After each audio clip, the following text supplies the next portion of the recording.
Good evening, race fans, and welcome to the show.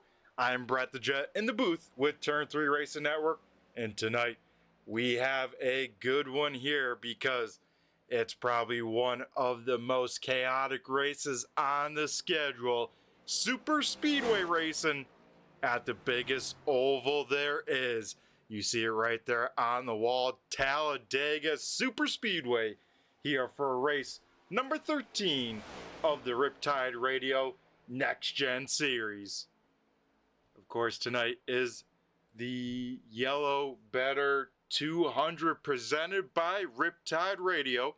Riptide Radio, the sounds of the salt, sand, and sea from Ocean Drive in North Myrtle Beach, South Carolina.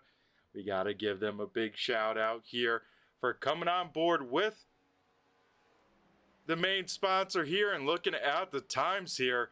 The man himself in the Riptide Radio number 9 tops the timing charts here in practice.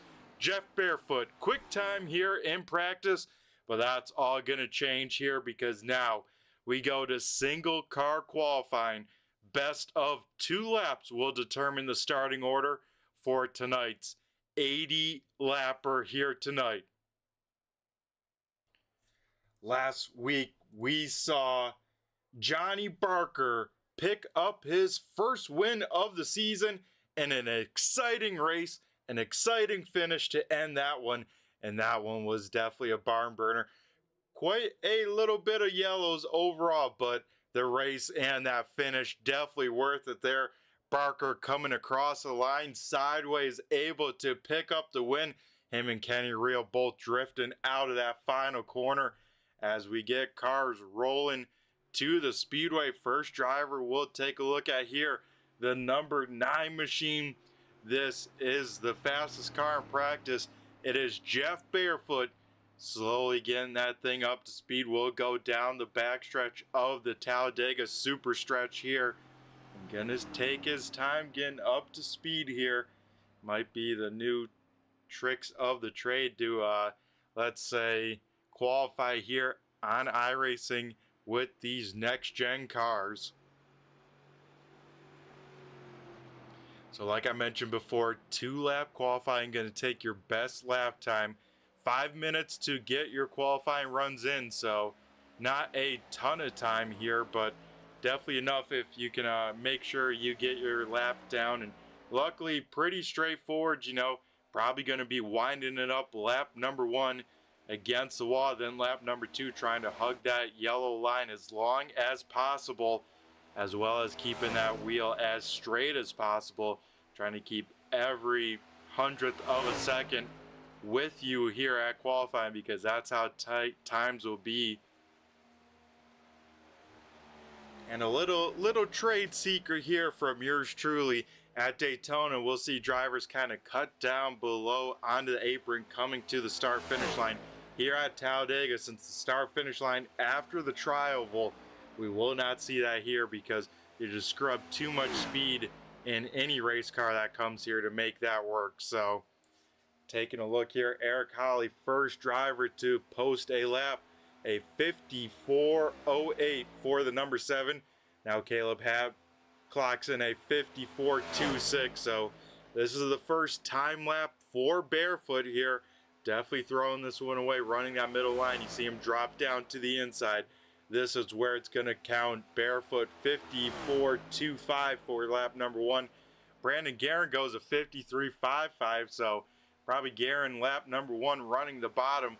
We'll see how much Barefoot improves here on lap number 2. Take a look here at the qualifying order. All but 2 cars out on track to take a lap, so most people going to elect to see where they stack up in qualifying and go for that all-important Leaf Guard Pole Award here.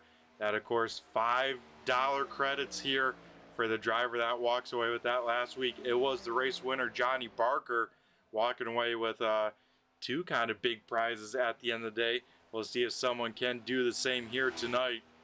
As Barefoot to the stripe on the apron, Barefoot will go to P number 3 of 53.54. Eric Holly very, very close time so far. Best time to beat 53.52. One of the super speedway ringers here. Now we'll take a look at the 11. This is Kenny Reel. Reel on his first lap running the high lane, as you can see. And you can just see how close these times are from first to about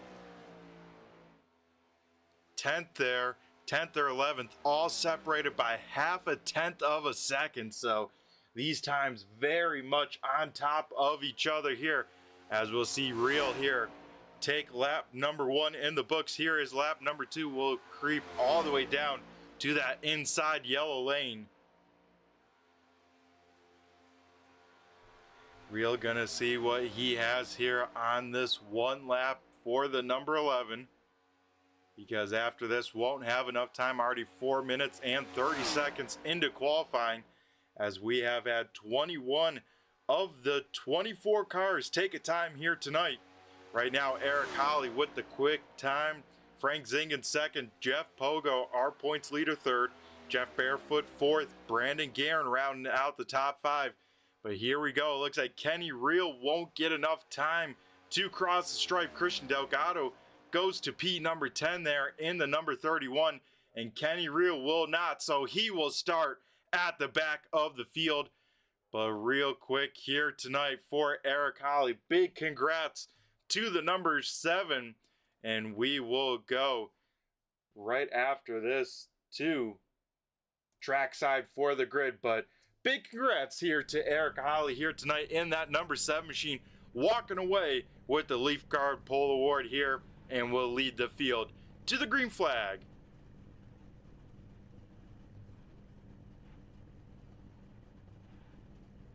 I know Holly and the Gateway Motorsports boys pretty excited for that. They will start 1-2 on the inside lane here tonight. But let's head on over and get ready to walk through tonight's starting grid for this 85 lap main event. Get a nose full of the iRacing pace car here as we head to the grid. But once again, Eric Holly walking away with the Leaf Guard Pole Award. He will lead the field to green, rolling off P number 1. To his outside here, Frank Zingen was able to get his first podium position last week, finishing P number 3, following up with a pretty good qualifying effort from the 62. He will roll off on the outside of the front row. Then we head to row number 2, rolling off P number 3 will be our current points leader in the number 97 machine. That is Jeff Pogo. Then he makes his return back to the 802 iRacing League here. It is the Riptide Radio number 9 of Jeff Barefoot. Rolling off P number 5 will be Brandon Guerin in that BG Graphix number 1 machine, and that will round out tonight's top 5. Rolling off P number 6 will be the 90 machine. That is Stephen Holmes. 7th going to the 8 car, Matthew Taylor, rolling off P number 7. Then to his outside in P number 8 will be the 88. A lot of 8s there for P number 8. That is Dylan Jacobs.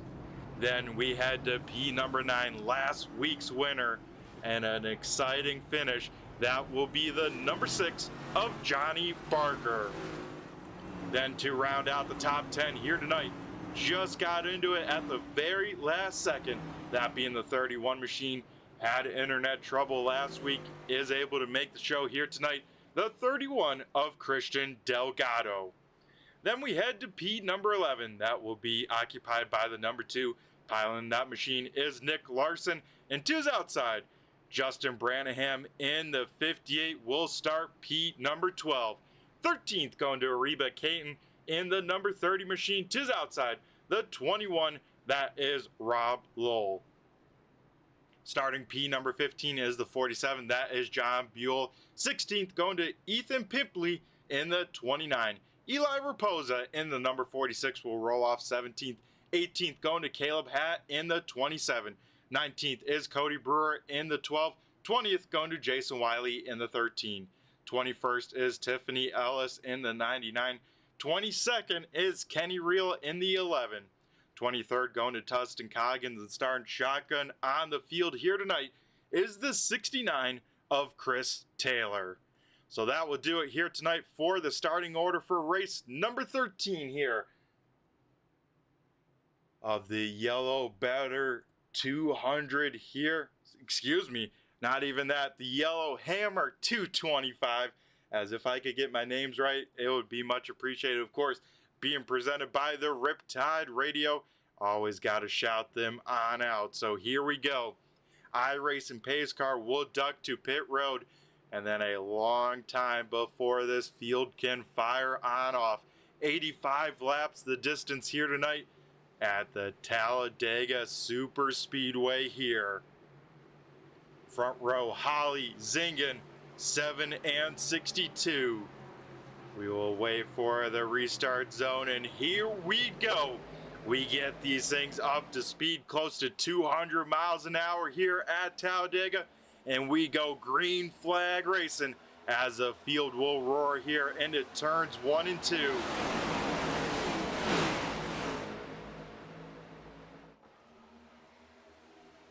Field looking sporty, already single filed out here in the front of the field tonight as Holly leads the train down low. First car on the top side is P number 8, the number 9 of Jeff Barefoot already. So it seems like these guys willing to ride on around, maybe not, as here comes a 62 ducking out of line, getting some help from the number 1 of Brandon Guerin. So Zingen and Guerin up on the top lane. Most of the rest of the top 10 here single filed out on this inside lane here to start lap number 1 of 85.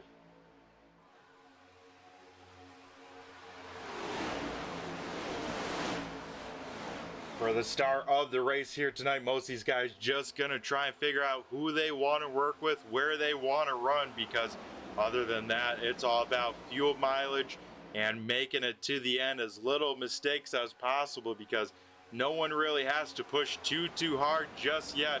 Everyone just trying to figure out where they want to ride, whether that's at the front thinking that the wreck will be behind you, or if you likes maybe of like a Dustin Coggins, Caleb Hatt hanging on towards the back here, trying to ride around in the back of the field, not losing the draft though. That's the key, because it looks like Ellis already going to lose the draft here early, so that's going to be a tough break for the 99. But like I said, many different strategies here. You got Coggins' hat hanging out in the back, hoping the wreck happens in front of them, have time to slow on up. But here up front, new race leader, that outside lane getting some momentum, getting some help. Frank Zingen out in front, but here comes the inside lane with a little bit of momentum from themselves. Holly will get to the door number of the 62 by the time they head into turn number 3. Inside lane will get a little bit of a better run through the corners. That's of course because they have the shortest distance around the corners. But then the high side usually starts to pull them just a little bit if they can stay hooked on up here. As we see a little bit of a gap from Guerin to Zingen. And at the stripe, I think it was just the 62 machine just by a nose there. So lap number 1, you know, these boys started single filed out, now 2 by 2 for the whole entire field, just like it's a pace lap. But these cars up to speed and doing 190 plus miles an hour. Front 2 gonna duck on down here, lead the inside lane now. Now that will put the number 8 of Matthew Taylor out in front of row number 2 here. As you can just see out of the corner of our eyes to the left, and even Taylor here, a lot of movement here at Talladega. You know, these guys have to be so disciplined in their lanes, how they push these cars, and it can get really easy, let's say, to start chasing the bumper of the car in front of you. You know, you see them move a little, so you move as well. Then all of a sudden you're both kind of crisscrossing, going all sorts of which ways. So even if you're the push car, it might make sense to kind of chase that bumper in front of you, but really you want to be as straight and keep that wheel as straight as possible at all times here, and just make sure you get these bumps lined on up. Don't want to be out of square, because that's where you get into trouble in a hurry here at Talladega. Further on back, we see three wide racing action here as Raposa in the middle, Coggins up top. I believe the 29 of Pimpley down low, now barefoot. As Wiley right against the fence up top, being pushed by Kenny Reel there. So Wiley definitely the highest car on the racetrack here, running right against the fence, at least through the tri-oval there. But up in front, it's been the 62. Taylor hasn't quite got around the, or let's say in front of the 62. Now we'll do just that down the backstretch. So Taylor challenging for the race lead, trying to pick up a bonus point for a lap lead here tonight at Talladega.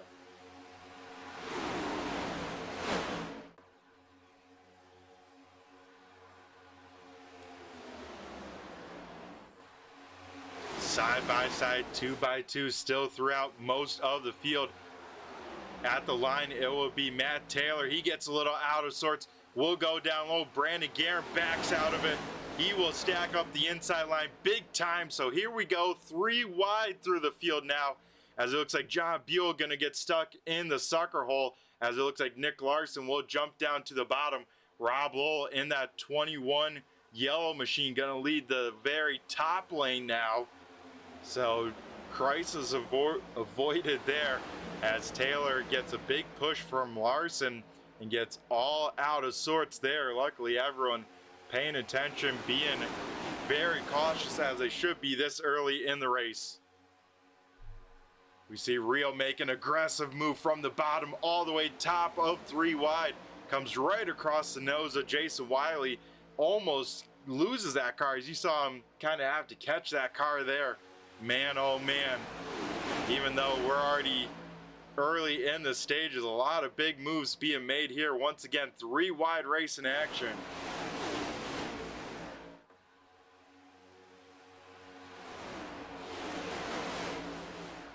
As out in front though, single file train for the top five. That is Taylor, Zingen, Larson, Guerin, and we ride on board with Eric Holly. These guys riding on around trying to check out from the chaos behind them, because as long as those guys stay side by side behind, they may be able to check out. But that second group has numbers here, as Rob Lowell leads that second group. John Buell, second car line. Here they come with a big run. Lowell will go high, but no one goes with them. Looks like first to do so will be the 46 of Raposa. Kenny Reel gonna think about it, but you can see there Lowell will jump out, and it's like pulling a parachute if you don't have help. He will drop back now behind Reel and maybe even Wiley before they start to get momentum. So that is the one kind of tough decision you have to make, as Buell big time sideways off the nose of the 11. Man, oh man, once again, crisis averted there, going right into corner number 3 there. Buell gets big time out of shape off the nose of Reel. They will gather themselves back up, pick back up on the bottom. And once again, top 4 now able to check on out, as Eric Holly got spat on out with some of those moves being made. But you can see that second group will catch this first one, have a big run, and then if they don't got themselves kind of figured on out, they have nowhere to go with the runs here. As for the race lead, it looks like 2 cars stuck on the bottom, 4 cars up on top, as the 62 of Frank Zingen says, you know what, I want to go back out and lead some more laps here tonight. So the Out of the Woods Crafts machine leads the way once again from the top lane. Kenny Reel gonna try and dive on down. Front 2 gonna do the same, gonna try and block both lanes here. Now the first lane up on the top side being led by the 13 of Jason Wiley. Wiley currently right around the 8th position, so that means the top 7 all down on the bottom side here, as everyone tries to once again pick and choose when they want to go high. Now Matthew Taylor saw the move that the 62 did. He's going to try and do the same here as he ducks out a lane to the top side.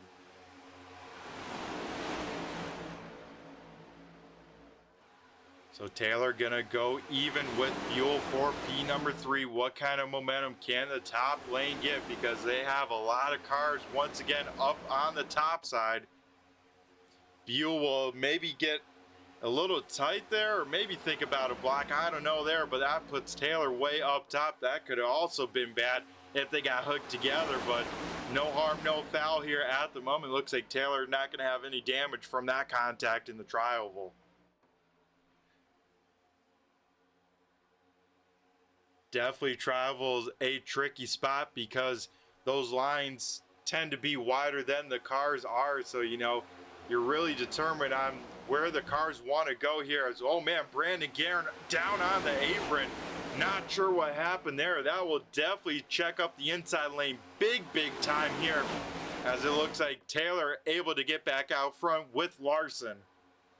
So that moves Wiley up into P number 3, once again leading the top side.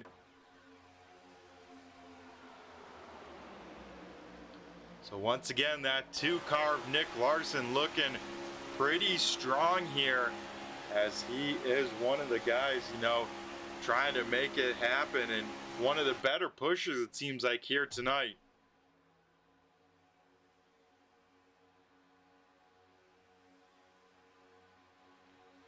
Wiley gonna try and develop that run, has a great push right on the back of his bumper there, the 42 from Dustin Coggins. So those two were hooked up big time down the backstretch.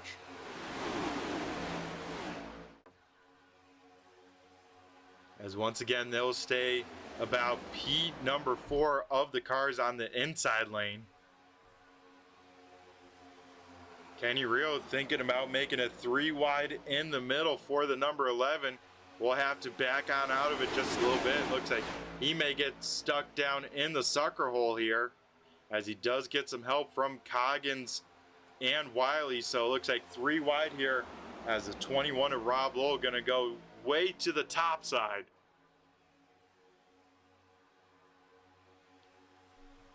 So once again, Zingen and Guerin gonna duck out of line from that inside lane here.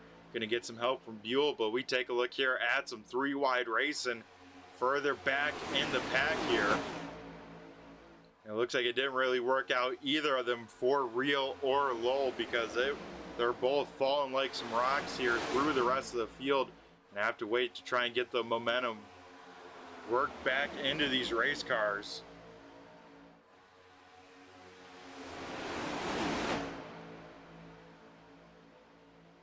So everyone in this first pack of the 23 cars, only car by himself is the 99 of Ellis.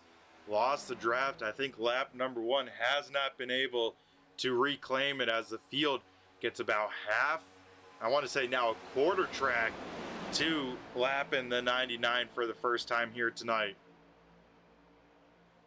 Once again, 3 wide here further in the back of the pack. Out in front, single filed up, Jeff Pogo gonna pull the chutes a little bit in the 97. Doesn't like what he is seeing out of the front windshield of that car, so gonna drop to the back because his spidey sense is going on off. He thinks something is brewing here. So now the outside lane top of 3 have some momentum.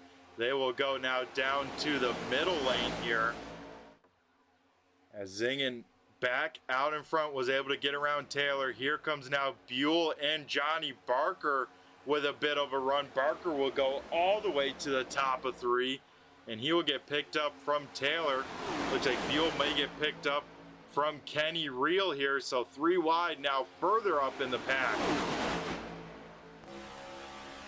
And you can see the lap car further on out in the distance here. So that's going to get very tricky, especially if these guys continue to stay 3 wide when they come up on that car.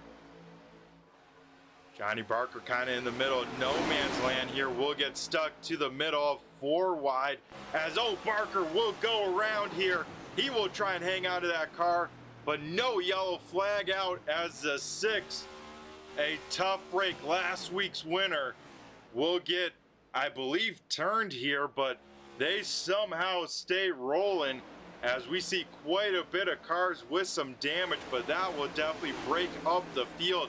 I think Raposa was the car that got shoved in the fence. Yes, it was the 46.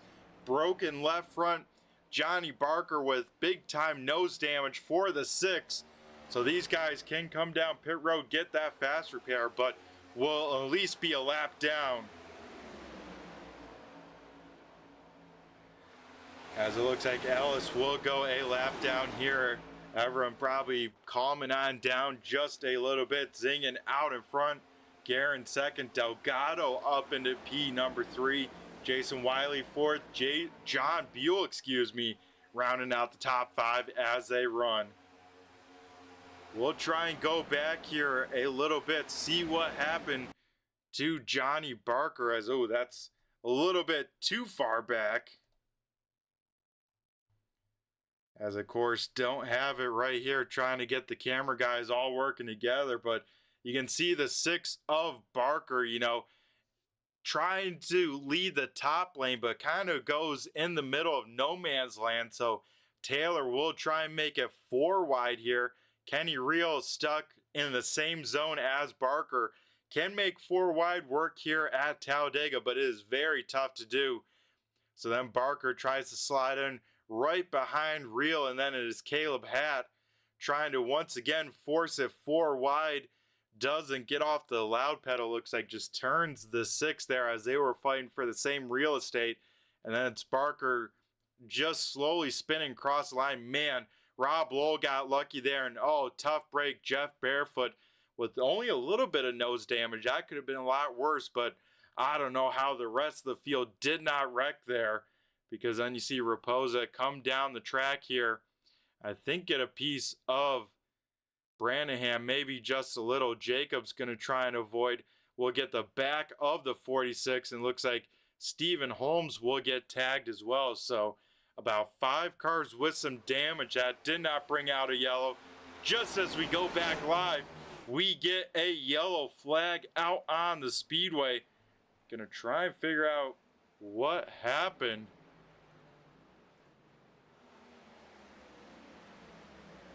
As we see the 21 of Rob Lowell slow on the speedway. So I believe it had to do with the 21 here.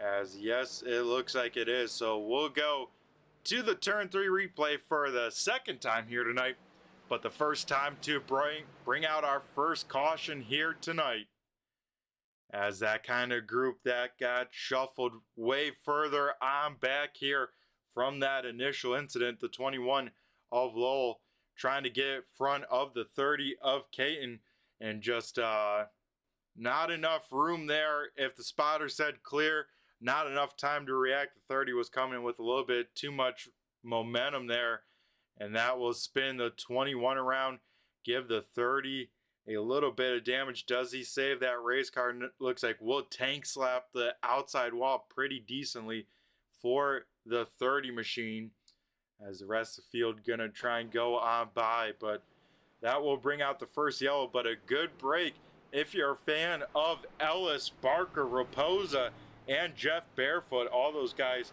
stuck 1 lap down. It looks like we'll get probably a wave around, or if not a lucky dog here, as Caton down on pit road will probably use that one and only fast repair here tonight.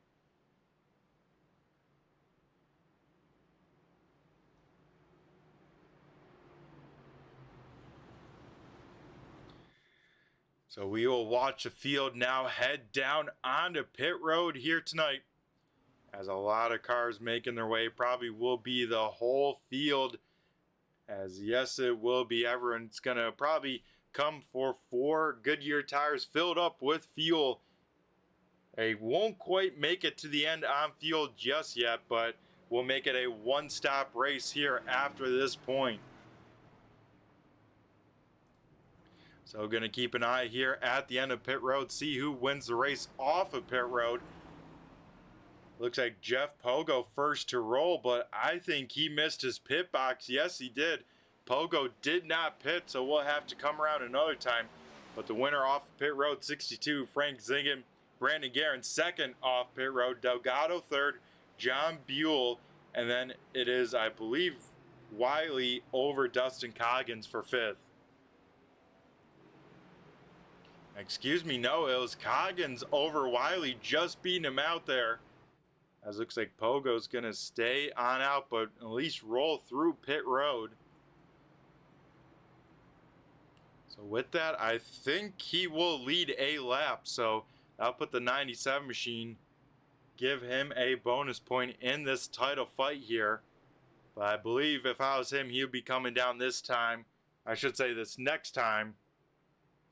As yeah, it looks like it will be Barker Raposa gonna get the wave round here, and I believe at the moment Jeff Barefoot's still stuck behind the leader, so he may not get a wave round here depending on what he is being told from race control.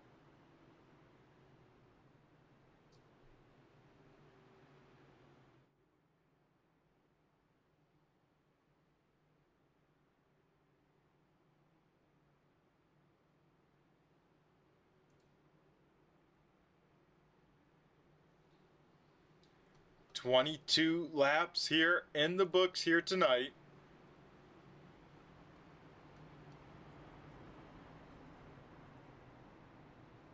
Will be 23 to go here at the stripe. We'll get the 1 to go signal. So Frank Zingen will lead the field down to the green flag. Like I said, it looks like Barker and Raposa for sure going to get the wave round. Jeff Pogo does dive into pits this time. So he will restart at the tail end of the field. The lights will go out. The 62 will choose this time by, looks like we'll choose the inside lane here to restart.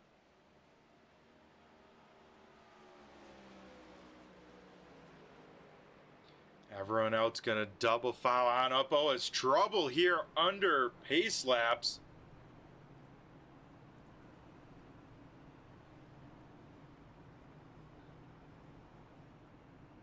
And then John Buell there gets turned, I think, with Christian Delgado there. Dustin Coggins may have got a little piece of it, but I have no clue what was going on there.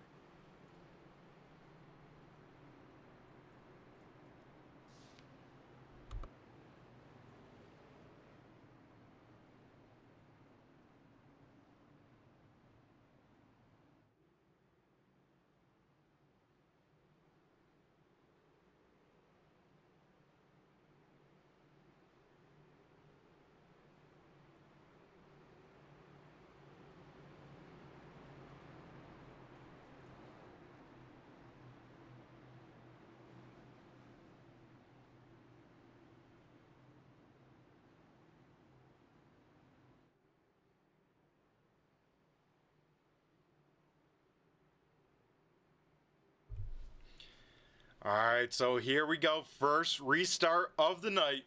Zingen will lead the field to green as pushing partner will restart on the outside of him. Row number 2, maybe the more important row, being made up of Delgado and Buell. The iRacing pace car here heads down pit road, and here we go. Make the long pace speed here to the restart zone, as we'll see if the 1 and 62 can get things sorted on out so they can file in line with each other as we go back and get these cars back up to speed here tonight. Brandon Guerin with a pretty good restart on the high lane will take the lead here. Looks like maybe working with his teammate, trying to get back down to that inside lane here down the backstretch.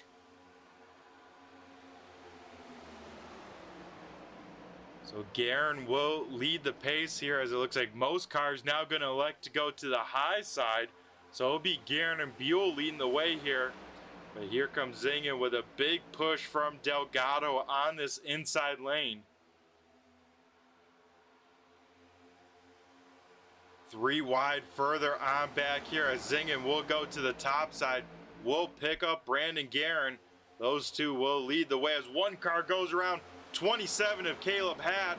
He will spin here, will collect, it looks like the 69 of Chris Taylor. Taylor will get some damage in that one, and it looks like Ellis as well with some heavy damage to the 99 or the 87 on the car. So second caution of the night going to come out fairly quickly compared to our first caution of the night. So we'll try and see what happened to these drivers through the tri-oval here for yellow number 2. So we can see the 27, that black car here on the bottom line, following Ethan Pimpley in the 21 or 29 has the 21 of Rob Lowell behind. And it looks like Hatt checks up just a little bit, starts to move up. Lowell will try and go low, but they hit bumpers not square there, and that sends the 27 on around here. And then it is Chris Taylor in the 69 coming in late here. We'll see as the 27 still locks it on up, trying to save that race car. Just slides up in front of the way. Caton just able to squeak on by, and then there is the damage to Ellis' machine, both left and right side damage. As our race leader just behind that, able to slam on the brakes there. So this time I would expect to see a less busy pit road, but we do have some takers to top off the fuel. Will be led by the 62, and looks like about 10 cars down on pit road. So that leaves about 10 cars still out on the racing surface. This time by though for the number 9, we'll get the lucky dog here. And that should put the 9 machine of Jeff Barefoot back on the lead lap. So a great break there for the number 9. He's able to get back on the lead lap here. Well, we'll maybe go to the front of the field here tonight. Maybe try and get a word real quick with our race leader. That being Brandon Guerin in the number 1, and see what happened there with the teammates kind of pitting at different times.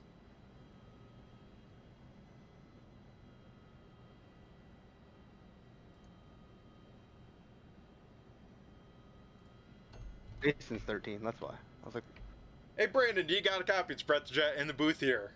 how we doing, Brett? Pretty good, man, pretty good. But I think you're doing a little bit better, leading the field now. How are we feeling in that number 1 machine? Well, we're not feeling too bad. Honestly, Brett, thought the caution was going to stay a little bit longer so I could pit this time by. I was just trying to get a bonus point. I wanted to stick with my teammates, but pit lane's closed, so I guess we'll see what we got out here. Yeah, and I was going to say, what kind of happened between you and your teammates? We saw Frank dive on down, you stay on out. Yeah, it was just mostly to, like I said, get the bonus point for leading the lap, and I mean, we've all been working pretty good together. We all got to the front after a couple missed qualifying, so I'm not too worried about getting back to the front. I mean, we still got to pit one more time at least, so we'll see what happens, but I'd like to get back with the teammates.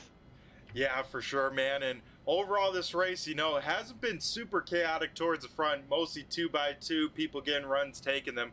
But I'm sure you've seen in your rearview mirror a lot of 3 wide 8 racing early on in this race. Does that kind of worry you or set the expectations as we get closer to the finish here in the later stages? No, I think it's just typical. I think I'm used to it. So like when I was running behind Frank, I was pretty much the blocker, so I'm watching in my mirror more than in front of me, and I was watching a lot of chaos, so maybe I don't mind that I can stay out front here, and we'll see what happens. Yeah, and I assume that's the game plan for the rest of the race. Stay out front, try and stay in front of the big one, let's say, here at Talladega. Yeah, especially after how our Daytona race went. Yeah, that one definitely a crazy one to start the season, but second super speedway here. Brandon, best of luck to you. Anyone you want to give a quick shout out to here before we let you go back to green flag racing? Yeah, we'll give a shout out to the kids, Bryson and Brody, and then obviously all the sponsors, Barstool, the Barstool Fun, Body Armor, 47 brand, and of course the teammates, Penny Stackers. So hopefully one of us can bring home a W here today. Alrighty, you guys looking pretty strong once again, Brandon. Good luck here on the second restart of the night. All right, thank you, Brett. Alrighty, folks, that was our race leader here leading the field down to the green flag. It will be Brandon Guerin in this number 1 machine. To his outside here on the front row will be the 13 Christian Delgado. Then row number 2 going to be made up of Ethan Pimpley. Highest he has ran here tonight in that Logitech 29 machine. And then to his outside, Nick Larson, one of the best pushers here on the super speedway. So that outside lane may be where it's at. We'll find out here in a quarter lap, as the lights of course out on the speedway. We're going green here this time by. As the iRacing pace car here makes their way to pit road. And of course, once again, a long way to the Geico restart zone. As we have 22 cars on the lead lap, 23 cars still out on the speedway. Actually, all 24 out on the speedway here so far. As here we go, Brandon Guerin, Christian Delgado on the loud pedal through the sequential gearbox. And we'll send these cars back up to song.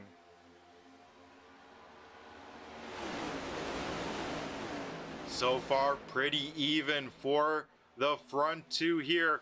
It's all going to come down to who's the better pusher down the backstretch. Looks like Larson able to get to the back bumper of Delgado before the 29 of Pimpley will get to the back bumper of Guerin.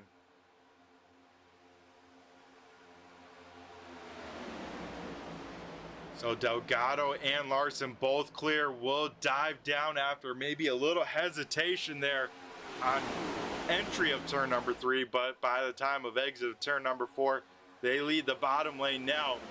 Our pole sitter Eric Holly leading the top lane, trying to get back to the front.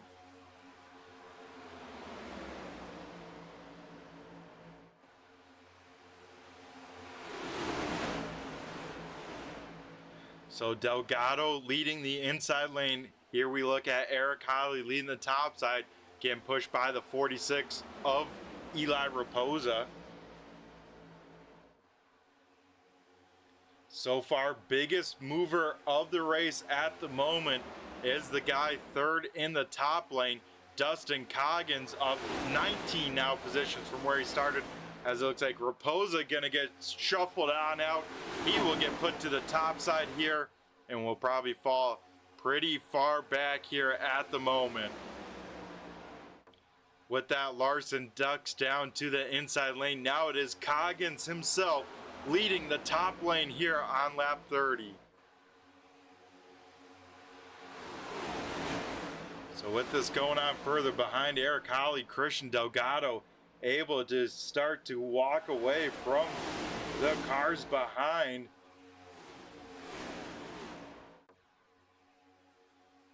As everyone else tries to figure out which lane they want to go with, who they want to work with. As we now see Jeff Pogo kind of in the mix for the first time here tonight. The 97 machine third in line up on the top side.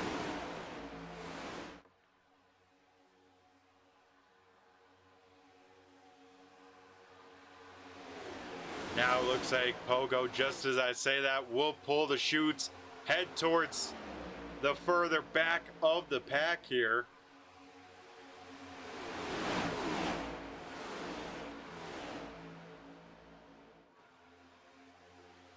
And actually here tonight, so coming into tonight, the point standings look like Pogo leading the way, having a 22 points advantage over Steve Ritter, but Ritter not making the call here tonight. So then we go 1 point back of Ritter in second to Christian Delgado, and Delgado sits P number 4 here as Nick Larson tries to take over the lead here and lead his first lap of the day. At the stripe, it will be the 2 machine of Larson, picking up a bonus point, leading a lap off the nose of Dustin Coggin. So right now, top side has the advantage, has the numbers. Larson will go down low. Coggins will stay to the top side. So Larson has to wait a good bit before he'll get a bump from Holly. And that will probably slow up that inside lane just that little bit more. Now allowing almost 4 cars to get clear on the top side. So Zingen leading the way off of pit road that last time to kind of top on off with fuel. Already back in the mix there, pushing the 11 to Kenny Reel. And if you're Kenny Reel, you got to be very careful, because just like all super speedway racing, you cannot push the pusher here, as we see on board the top side of the 11. You see he doesn't get to the bumper, because if he pushes the 11 into the 42, if he pushes the 13 into the 42, the 13 then has nowhere to go. It causes that car to get big time out of sorts in a hurry, and then probably a big one from there. As you see Larson try to go up top, will duck back down, but Wiley gets hung out to dry here as Coggin picks up the race lead on the bottom side.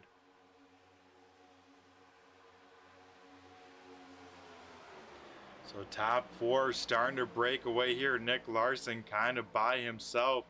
The car we got to watch is Eric Holly here. See what he does as he gets a run, but you can hear him already lift there into turn number 3. So it looks like Holly not going to take that run. Going to be feel good enough to ride in line there on the bottom side.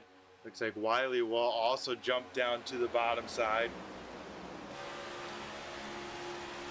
So I believe, if my math is correct, these guys can make it about 40 laps on fuel. So once they make it to lap 45, we could see, depending on when people decide to come on in, them pit at any sort of time. But the key here, you want to pit with other drivers, because if you don't, you'll get stuck without the draft and lose a lot more time than you would lose pitting early, let's say, on your own here on pit road. So top 7 all single filed out here on the inside lane, making the top 9 as Wiley and Raposa get closer here. Then our second group from 10th on back, trying to catch this first pack here. Stephen Holmes will jump up to the second lane here, and that's something these guys don't want to be doing too much of, because they have to, of course, try and catch this first pack here, as Guerin will go up to block that second lane. These guys want to stay single file as much as possible. I believe Guerin will get turned there at the start finish line off the nose of the number 90. I was just about to ask, maybe Guerin trying to save some fuel, but those two fighting for the same real estate, probably a push gone bad, and that will bring out our third caution flag of the night with the number 1 and the 90. As we'll take a look here right in front of Jeff Pogo, and I believe the 12 of Cody Brewer. But yeah, push gone bad there, as we see Guerin kind of go low to get off the wall. Stephen Holmes still up top trying to follow that bumper, and then kind of hooks him. But man, some great time evasive maneuvers from the 90 and the 12. Jeff Pogo just able to squeeze through that one. As we'll ride on board with the number 90 and see just how close he got.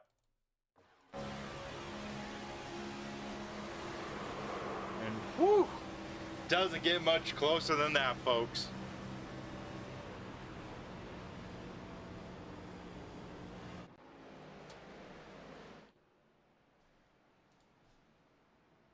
So out in front, Dustin Coggins leading the way. Still just a little too early to pit for the final time here tonight. So gonna be some strategy calls, see if people want track position or come up and fill up with fuel to try and pit as late as possible.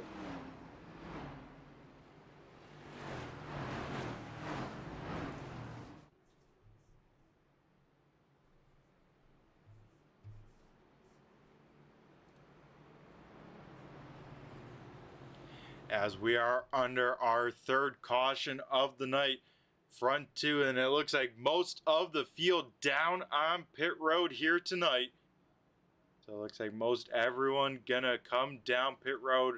Only car to stay on out will be the number 30 machine, so Caton will stay on out, give up some track position, but elect to pick up that bonus point and the lap lead. So here we go to the end of pit road, a very wide angle here. Going to be looking towards that green cone here. And it looks like Kenny Reel going to win the race off of pit road. Then it is Frank Zingen, Dustin Coggins going to lose 2 spots, John Buell, and then it is Nick Larson rounding out the top 5 off of pit road.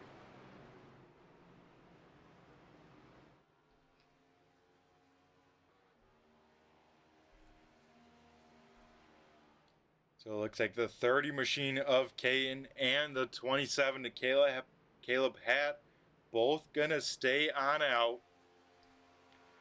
Ellis in the 87 on the car or the 99 in the timing scoring. Gonna be the lucky dog this time by, so up to speed, get their lap back.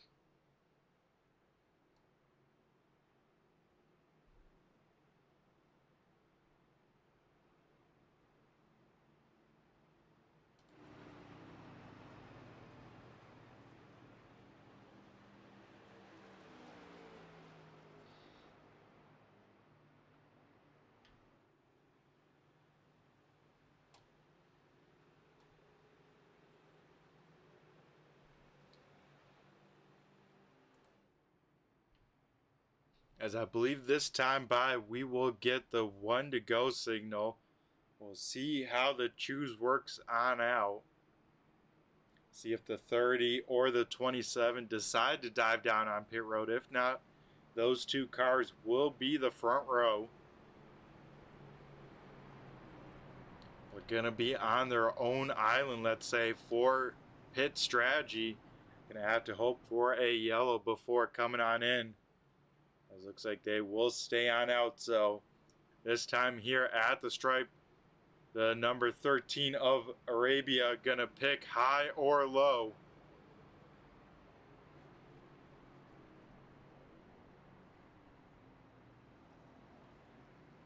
Here at the stripe, looks like the 30 Hooters machine gonna choose the inside lane here to restart.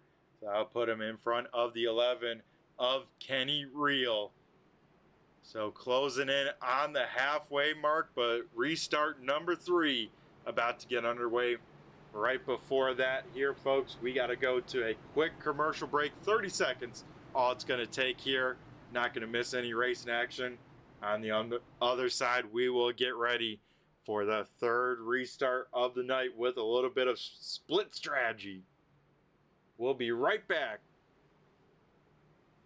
for the YellowHammer 225 presented by Riptide Radio.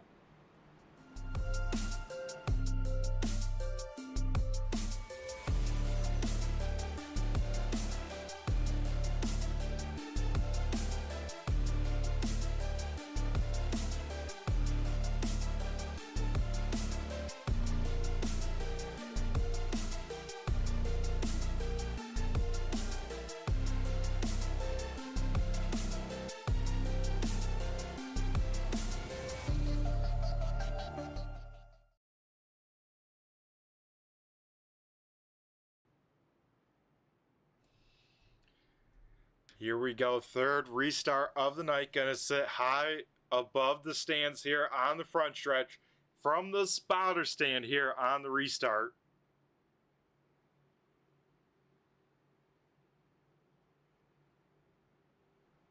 As the front row, gonna be Caton and Hatt. Caton gonna be the control star on the restart here. As the iRacing pace car here makes the dive onto pit road. And then the long distance here to the restart zone.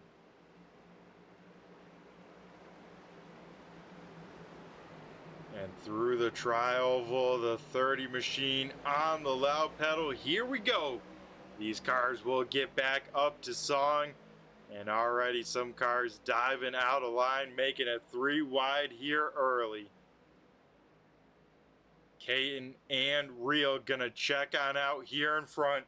Gonna bring along Coggin and Larson. Looks like topside gonna try and get formed on up down the backstretch. Maybe not, as Zingen will ditch the 27 machine. As Caton also gets past there down the backstretch. Kenny Real, our new race leader, out in front. Kenny Real, a big time fan of the super speedway racing, out where he probably wants to be. That is, of course, first car in line, 1 car down on the apron. That's a 62 machine here as they go 3 wide through the tri-oval, heading down into turn number 1.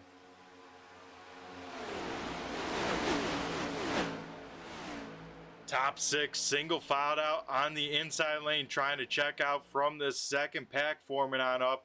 These guys will try and get formed on up. It looks like we'll get 2 lines a rolling here. So it'll be Johnny Barker leading the first outside lane here tonight. 1 car out of sorts. That is Nick Larson. They have to all make evasive maneuvers there. That could have been very, very bad. A great save from Larson.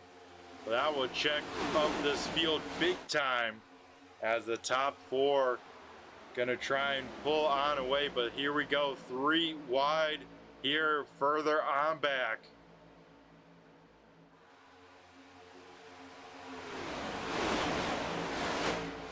Okay, in the car in the sucker hole there in that 30 orange Hooters machine. Gonna try and find an open lane on either side. Cody Brewer gonna go all the way from the top to the bottom there. And here comes Johnny Barker with a big run on the outside lane. Getting some help from Jason Wiley and Rob Lowell. Those cars able to get up to P number 3 here. We'll see how much further they can climb.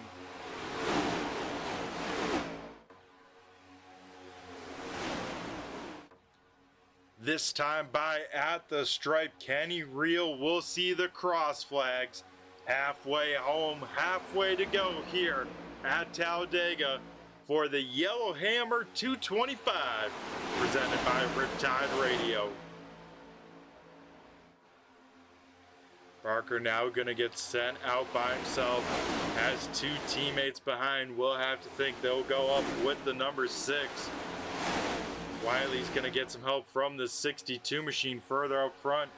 Cody Brewer here trying to get up in the top 5, but will get no help for the 12 and will fall once again. We saw it earlier with the 21 machine, now seeing it with the 12. Not able to get any help and will drop like a rock. At the top 10, all single filed out now. Nick Larson will try and do the same. Larson gonna have no help once again. He will probably fall right around where that 12 car was able to slot into line there. Brewer's gonna jump back up to the top side right in front of Wiley. Gonna try and pick up Larson here.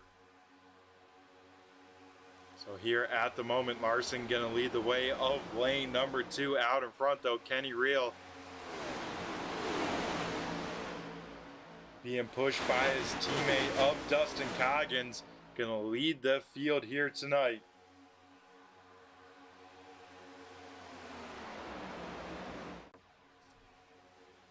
Lap 45 here at the stripe, and I say with a little bit of this chaos going on, you know, starting to form on down. Just as I say that, we get 3 wide here once again. Raposa Larson in the middle here. Brewer leading the top lane. Now it is the 58 of Justin Branningham leading the inside lane of that, but as we see the top lane slowing on down just that little bit.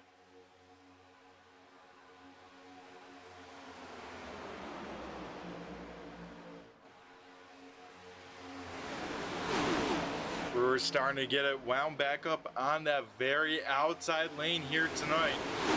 But him and Wiley get detached there. That'll put Brewer down to the middle lane. So now it's Jason Wiley leading top side of 3. Ethan Pimpley from further on back will duck out of line. Brewer once again goes top side of 3 wide here. As with these guys rocking and rolling, what do we say we do a little turn 3, turn it up, and hear what these cars sound like here at speeds of over 190 miles an hour.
We come back here to Talladega Super Speedway, and a battle is on for the race lead here.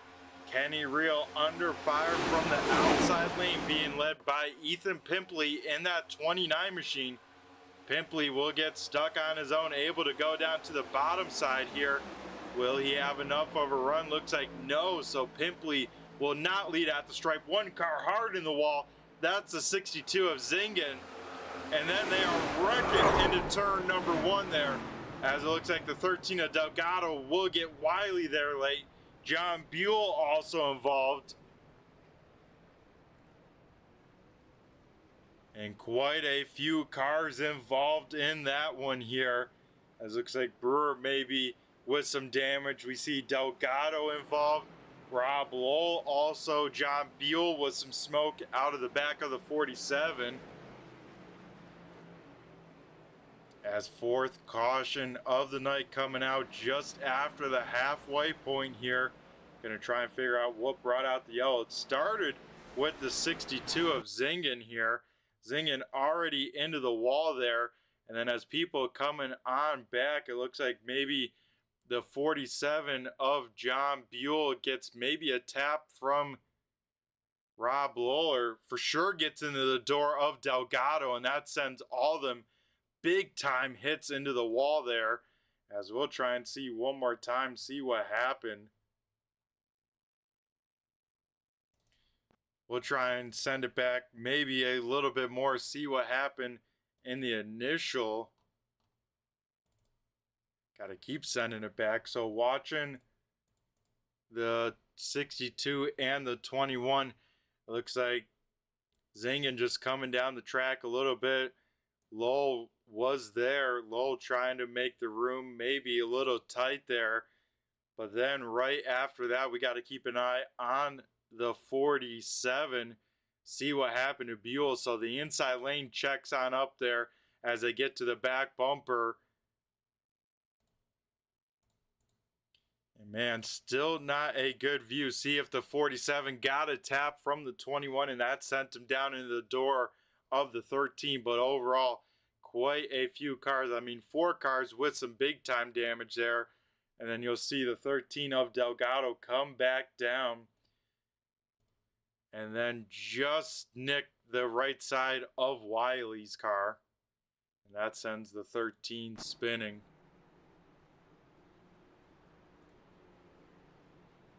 So once again, busy time down on pit road. That's because these guys can make their final stop of the night here and make it to the end on fuel. The question is if they want another set of tires, if they have some left over. I would have to assume this time most drivers taking,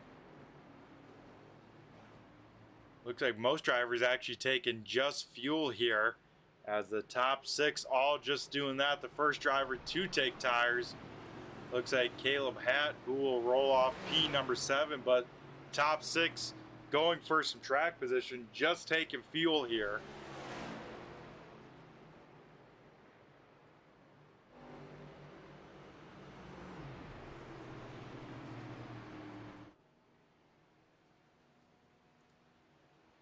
As with this, man, oh man, Jeff Barefoot into P number 3 here. So we will try and get a word here with Barefoot just for a quick moment here before they get the green flag here tonight. Jeff, do you got a copy? It's Brett the Jet in the booth here. Hey, Brett, what's up, buddy? How we doing here tonight, Jeff? We're looking at the standings. You're rolling off inside of row number 2. How are we feeling here in the second half of this race? Man, I'm feeling awesome. I've been involved in just about every wreck. I've had already used my fast repair and had pit repair time and up front, and I think that's the safest place to be right now.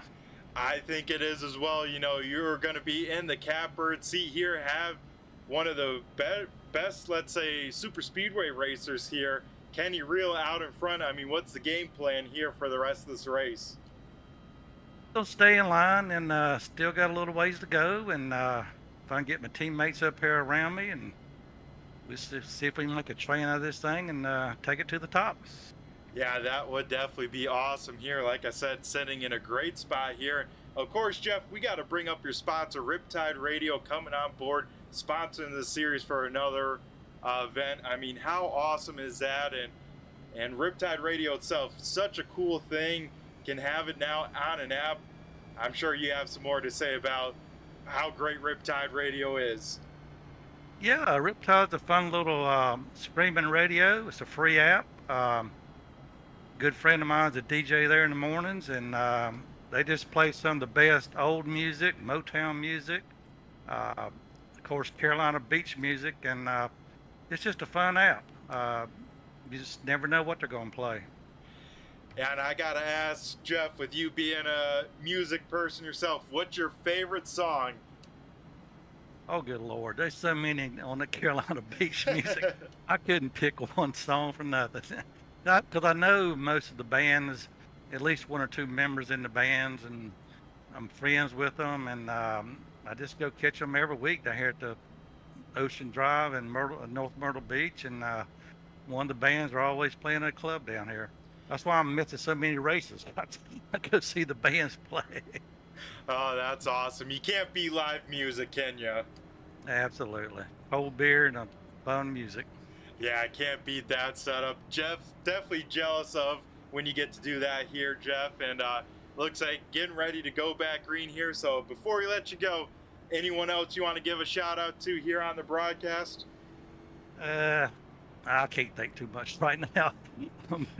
I got to concentrate right here. All right. Sounds good, Jeff. Best of luck. Bring it home in one piece. Would love to talk to you after the race. All right, buddy. We're going to try. All righty, folks. That was Jeff Barefoot rolling off here, P number 3 on the restart. And here we go. The iRacing pace car here heads off of pit road. Has Eli Raposa out in front of him. Kenny Reel going to elect the high lane here on the restart. And here we go, folks. 4th restart underway. And Kenny Reel getting away with a great jump and being pushed by one of the best pushers here we've seen this season. Nick Larson out in front. Field strung on out here. So with them stringing out like they are, that means one thing: bottleneck and big runs are coming. So we'll have to see how that sorts on out. But so far, top 6 down on the inside lane. Then in the second group, Jeff Barefoot leading the inside lane. Looks like Chris Taylor was leading the outside lane. We'll jump down to the bottom, dump off Jason Wiley, and leave Wiley leading row number 2. And we heard Jeff Barefoot say there, you know, using up that fast repair, so has no more left in the pits. And I think that's the case for a handful of drivers here on their last leg. So we may see a little bit of different racing till these last couple laps here. As it looks like Eric Holly still down on pit road, so a tough break to our Leaf Guard Pole Award winner. John Buell trying to stay from going 2 laps down here, trying to get those damage all repaired on that 47 machine. It looks like we'll go 2 laps down, only car laps down that is currently out on the racetrack. So Buell will move it up to the top lane, get out of the pack's way. So big time appreciation to the 47 machine, but now it looks like the 13 of Christian Delgado, should be the 31 machine, probably running the 13 in a different heat. Didn't update the paint. That is Christian Delgado and the 31 machine in the time and scoring, now leading lane number 2 here. It looks like Jeff Barefoot gonna jump out in front of that lane. Barefoot now gonna lead lane number 2 with a big head of steam as they charge up to the front of the field. Delgado, another one of those very experienced super speedway racers. Very good, but man, some aggressive pushing already to the back bumper of the number 9. Nick Larson will go up to block, can't quite get there. Kenny Reel all the way to the top, now all the way to the bottom. Man, oh man, Kenny Reel trying to channel his inner Dale Earnhardt, trying to block 3 lanes at once. Was able to do that, kill the momentum of the top lane. It looks like Reel not going to have too much help down low. Does he once again go up top, because that 9 and the 13, should be the 31 machine, hooked up. Down the backstretch they go, and it is Jeff Barefoot out in front, but we get a yellow flag as, oh, big one, number 3 of the day underway. Caleb had involved, big time damage to that 27. We see the hood pop. Rob Lowell also involved. He definitely used up a fast repair, so a tough break for the 21 as well. Looks like, oh, a little bit later, Matthew Taylor down on the grass. He will bring it to pit side, so a lot going on here to bring out caution flag number 5 of the day. So here we'll take a look, see what happened here, as it looks like, oh, it started with Coggins and one of the Red Bull cars. Not sure if it was, yeah, it was the 88 of Dylan Jacobs. So we're going to take a look one more time. So we see Coggins maybe start to move down to get with his teammate. Jacobs up top. Coggins maybe tries to swing on back a little bit. They go for the same real estate. Cody Brewer, innocent bystander, will get turned the wrong way. Will come across the track right in front of the direction of the 30 machine. Jacobs trying to hang onto that race car will collect the 21, and then John Buell coming across the track, sending Caleb Hatt into a big time hit there for those drivers.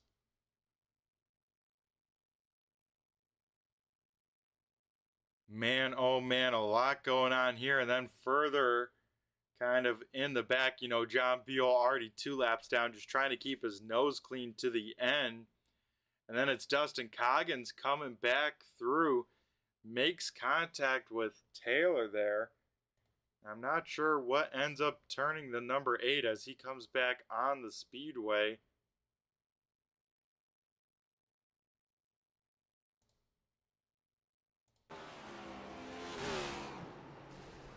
As Taylor just blows that motor. You could hear him downshift the RPM spike all the way up. So not sure if kind of calling it a day or what happened, but Taylor gonna end up retiring after blowing up the motor. Wow. So top 14 gonna stay on out, first car off of pit road here. And a not too busy pit road. Dustin Coggins getting repairs done. Dylan Jacobs, Cody Brewer, Ellis, Lowell, and Buell all down on pit road still. But the man we just got to talk to, last caution, Jeff Barefoot, now out in front, will lead the field to green flag. So last restart got to restart P number 3. Now we'll get to choose and lead the field to the green flag.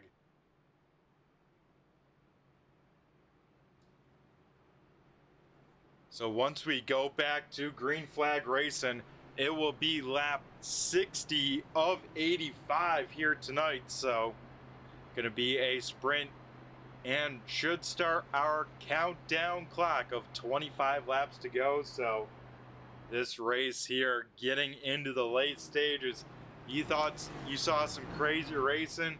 Well, get ready. It's about to get even wilder, because these guys can put on a great show here with the 802 Riptide Radio boys, especially on the super speedways.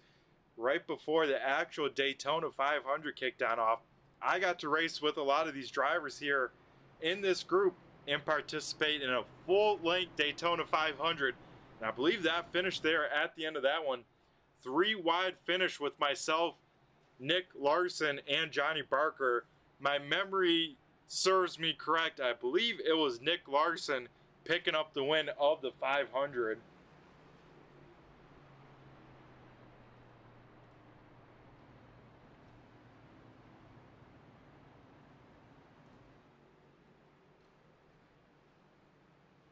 As the lights are out here on the iRacing pace car, it looks like Jeff Barefoot gonna elect the outside lane, so I'll put Kenny Real on the inside of the front row. Row number 2 being made up of Jason Wiley and Brandon Guerin. So here we go. 25 lap shootout to the end of this one. 17 cars still on the lead lap. Looks like Matthew Taylor able to get a new motor with the fast repair. Looks like we'll be 1 lap down with the tow he had to make. So Taylor gonna hope for a yellow before the end of this one, can get back on the lead lap. But with knowing this race and what's in store, there will probably be one more if I had to guess.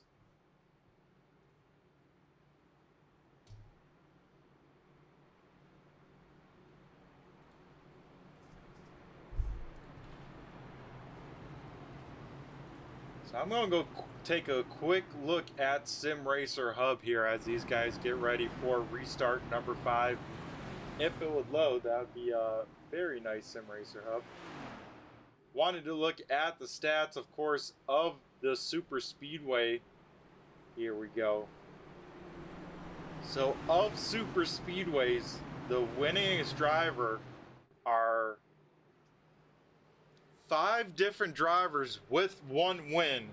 So no one has won 2 super speedway races in all of the league over all the seasons. That's pretty impressive. Best finish for drivers that have more than 1 start here. Looks like Kenny Real leads that way, so he'll probably be the favorite here coming out of tonight. Has an average finishing position, Kenny does, of a 9.6 out of all super speedways here. As Jeff Barefoot leads the way, Brandon Guerin will go to the top side, bring along Kenny Real with him as well. So high side will have a run. Those 3 cars will get clear, and you can see the field not as dense as drivers continue to get taken on out as this race gets closer to the end. Brandon Guerin, Kenny Reel hooked on up by themselves out in front. Then behind them a 6-car battle, 3 rows deep, 2x2 here. As we ride on board with Jeff Pogo, MP number 8.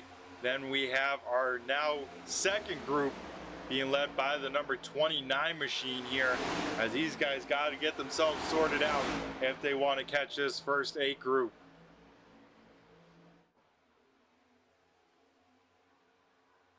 As top 8 here, 3 cars up top, 5 cars down low.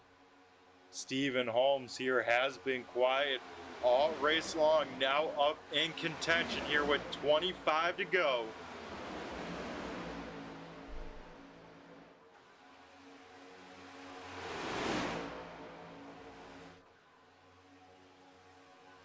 Actually, a driver with some better stats here. Steve Ritter in his 3 super speedway starts has an average finish of 7th, but then as well, Nick Larson in 7 starts has an average finish of 8.4. So Larson, one of the fan favorites, of course, coming into the super speedways. He's showing why just tonight. I mean, like I said, that 2 machine, one of the best pushers here out on track, and has the finishes to back that on up.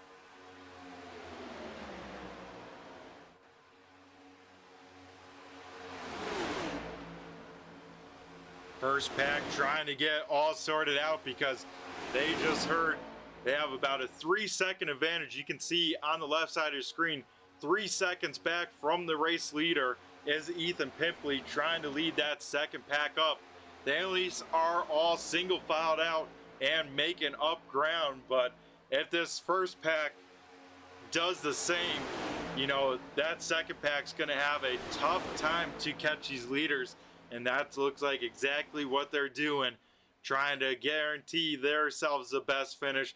Gonna ride on out for the most part here. First pack single filed out, second pack does the same. Second pack still losing a little bit of time. Then pack number 3 formed on up. This includes the 12-car Cody Brewer, who finds himself, I believe, 1 lap down. Sorry, 4 laps down. Only car 1 lap down is the 8 of Matthew Taylor. Caden involved in this pack, Dylan Jacobs, and I think Tiffany Ellis as well. So in this second pack, of course, our only car 1 lap down, our lucky dog candidate, Matthew Taylor. He will have to hope for a late race restart. Keep his nose out of it, because if you get an incident point for a yellow and you're the lucky dog, you do not get it. So Taylor has a decent amount to worry about in that number 8. But of course, that all comes down to if there is a yellow flag here in these last 22 laps.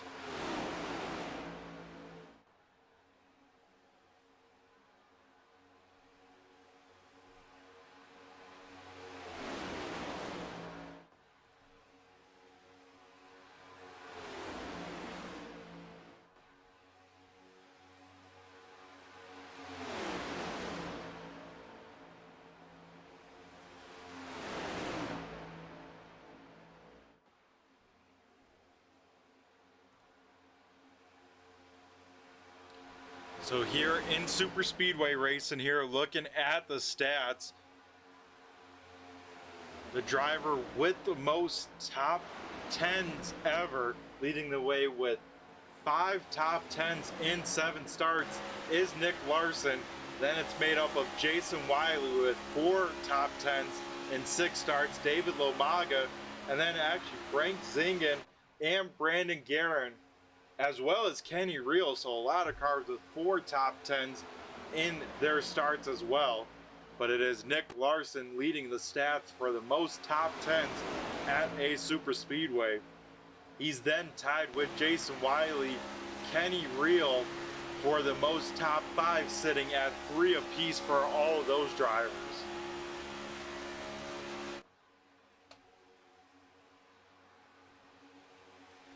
So out in front, Brandon Guerin continues to lead the way here tonight. Then in second, Kenny Reel, second in line.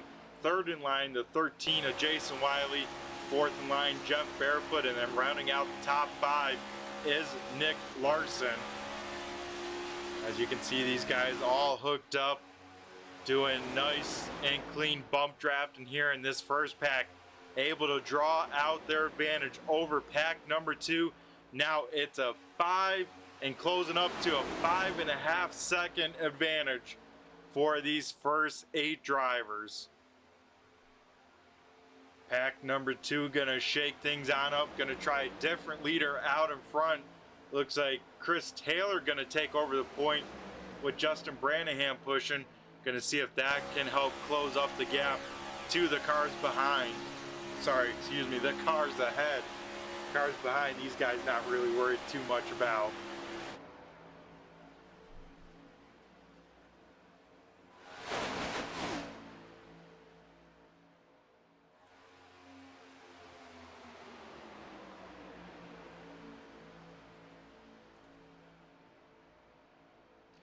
So I say we ride on board with Jason Wiley as car number 3 in line and just see what he's seeing out in front of him as not the right camera there we go, camera crew, as we'll jump on board with Wiley. And you can see here, gets up to the back bumper reel, actually does give him a shot. Must have knew there was a gap there, because you can't do that if the car in front of you is locked into that bumper. But you can see how he's just trying to line himself up with Kenny Reel and just trying to click off these laps here towards the end of this race. And you can see, even though big track, high speeds, these cars still dancing around the speedway. Very tough to stay in line. You see Kenny Reel moving slightly left to right there to push our race leader. Right now about a second off their best times ever, so time's definitely slowing on up a little bit here towards the end of this one.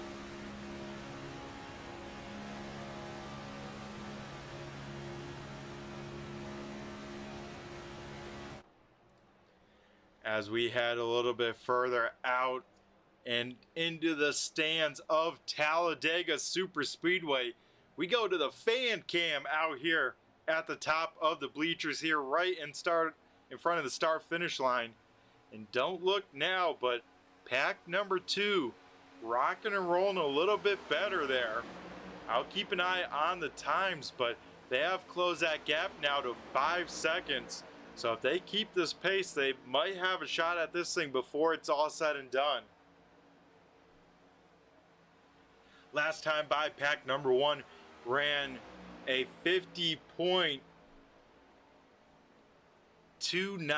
to a 2.5, so you know, high 52s, whereas pack number 2 ran a 51.4, so picking up about a 10th and a half that time by. We'll see if they continue to eat away at that, but if it's only that much, not gonna have enough time before it's all said and done. As this camera perspective definitely gives you a feel for just how big this Talladega Super Speedway is. As 15 to go this time by here at the stripe. First pack still rocking and rolling, and that time by only about a 10th better for pack number 2, so definitely not going to be enough time, but all it takes is for someone to get impatient here in pack number 1, go 2 by 2, and that will slow them right up. So these guys got to be thinking when they want to make their move. And if I had to guess, probably has to be within the last 5 laps. You know, if you're the likes of maybe a Jeff Poger or Stephen Holmes, you know, you sit at the back of this pack, but you still have to wait to make that move to not cost you more positions and allow pack number 2 to catch. If you are pack number 2, you are hoping and hoping that these guys start duking it out here before 10 laps to go.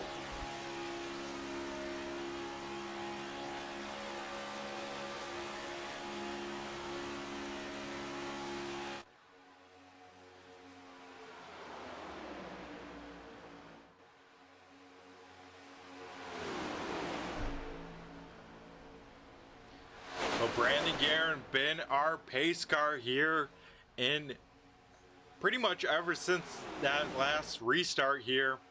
Has paced the field here. Kenny Reel has just been sitting in second, hanging out, biding his time. But a few things to keep in mind here. Kenny Reel and Jason Wiley are teammates here, so both those cars probably going to work together, as well as Jeff Barefoot and Nick Larson, Brandon Guerin's closest, Brandon Guerin, teammates with those two behind him. So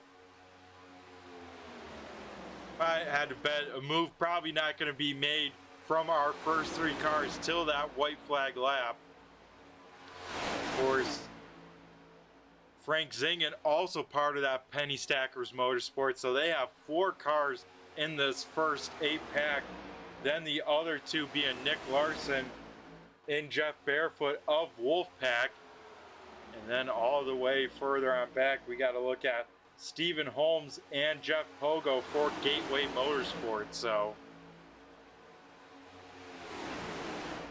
Wolfpack and Gateway Motorsports might have to work together if they want a shot at this one by the end of it.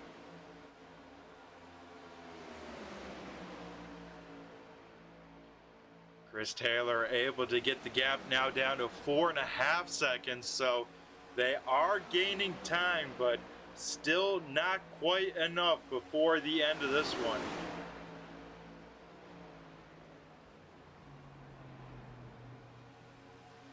As we hear one car slow down to pit road, it's the 88 machine of Dylan Jacobs. He will bring it down pit side here with now 11 laps to go.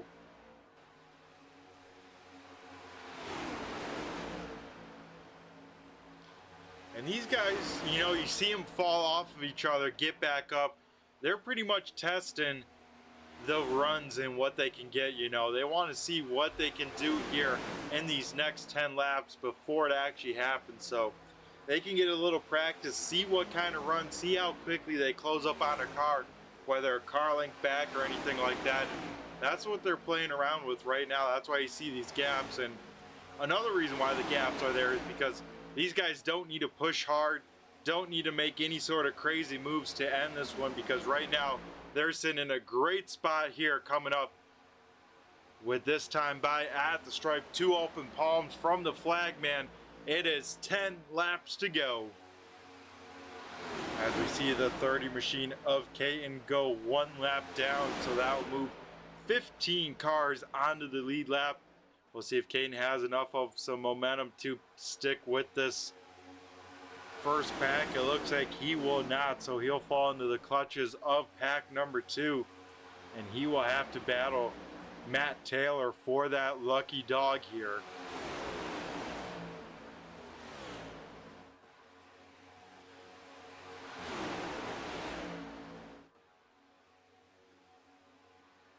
Guerin gets a little bit out of sorts there from the push from Reel. You saw that car kind of dart on down to the yellow line there at the stripe, but able to keep on. And once again, some more data points for these drivers to have, as now we get single file digit. Single file, very nice there. I must be getting tired, and I shouldn't be. It's daylight savings today. You know, this race technically going off an hour earlier than we're used to, but a lot of talking by me as we go single digits left to go here tonight. It is 9 to go here, and at the stripe will be 8 to go as these leaders clicking off laps, getting ready to see what kind of finish we get here tonight at Talladega. Of course, coming into tonight, big picture of the points, we got to keep an eye on Jeff Pogo. Steve Ritter not making the call, so now it's Pogo and Delgado.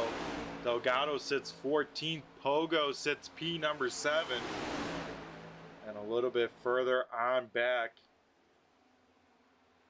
Johnny Barker and P number 4 in the points. Barker involved in some earlier incidents. He sits dead last, so could be a big points haul for Jeff Pogo if all things go right by the end of this one.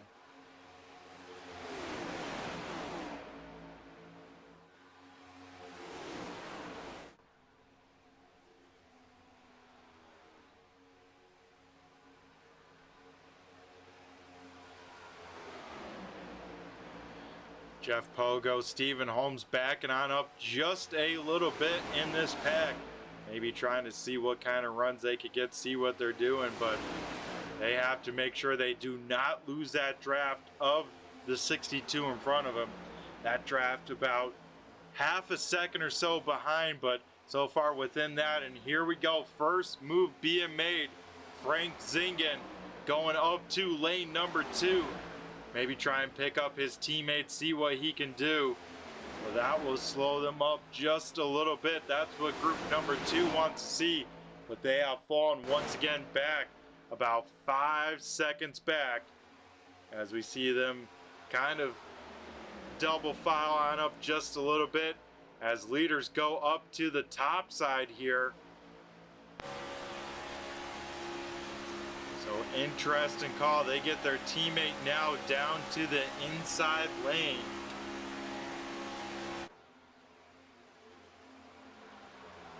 As here we go, folks. Guerin, Real, and Wiley make the interesting call to go to lane number 2. That puts Zingen leading the inside lane here, getting a big push from Jeff Pogo.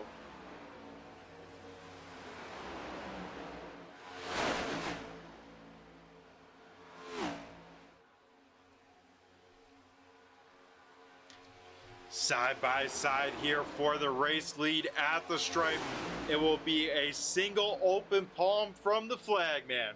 That's right, it is 5 laps to go at the start finish line, and the battle heating on up here for the win to end things on off. Brandon Guerin leading the outside lane, Frank Zingen leading the inside lane as they drag race down the Talladega super stretch.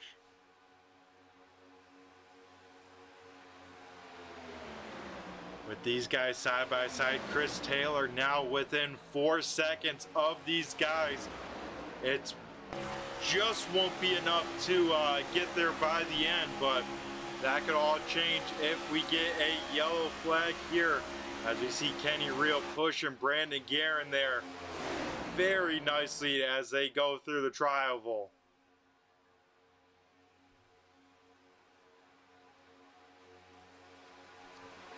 Here we go, 4 laps to go that time. Now advantage to the top lane as Barefoot and Nick Larson both go up top. That puts 5 cars to the top lane, only 3 down low. Stephen Holmes gets off the back bumper of Jeff Pogo, so that will really kill that inside lane. As you see Kenny Real pushing Brandon Guerin very hard, having to modulate that throttle pedal. As Holmes about to lose the draft of everyone, so he will have to get back on it here quick. Nick Larson will go down to the inside lane, leave his teammate out there, so that'll put 4 cars in both lanes. 3 laps to go, this time by 3 seconds back is pack number 2. Brandon Guerin still holding on to the point there in the outside lane. But if you're to this point, if you're Jeff Pogo, when do you think about making it 3 in the middle? If you're Kenny Real, when do you think about leaving your teammates?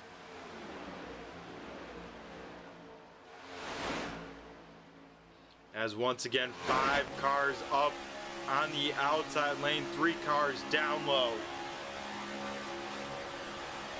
As Jason Wiley gets shuffled on out there at coming to the start finish line, this time by popsicle sticks up in the air. It is 2 laps to go. Guerin and Real will duck down low. That will put Frank Zingen into P number 3. That leaves Jeff Barefoot all by himself out in row number 2 on the outside. Barefoot will get back to the run. Now Stephen Holmes will go up top.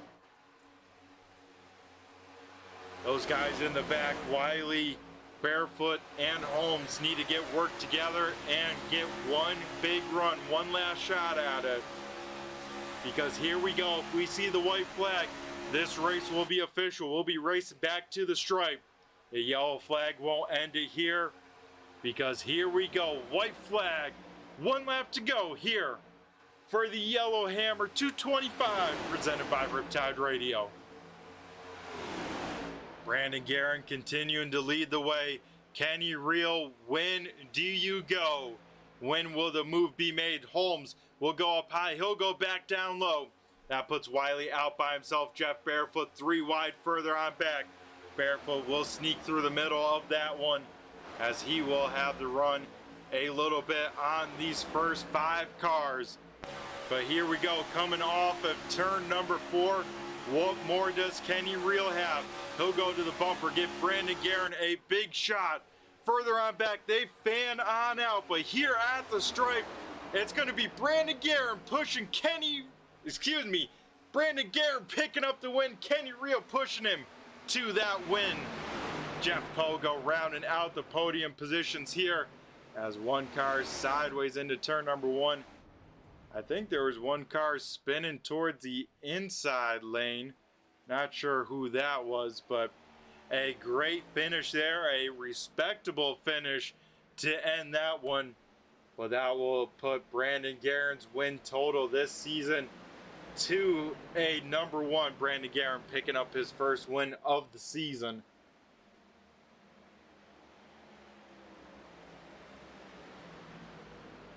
And we got to chat with him a little bit earlier. Of course, we'll chat with him here for the post-race festivities.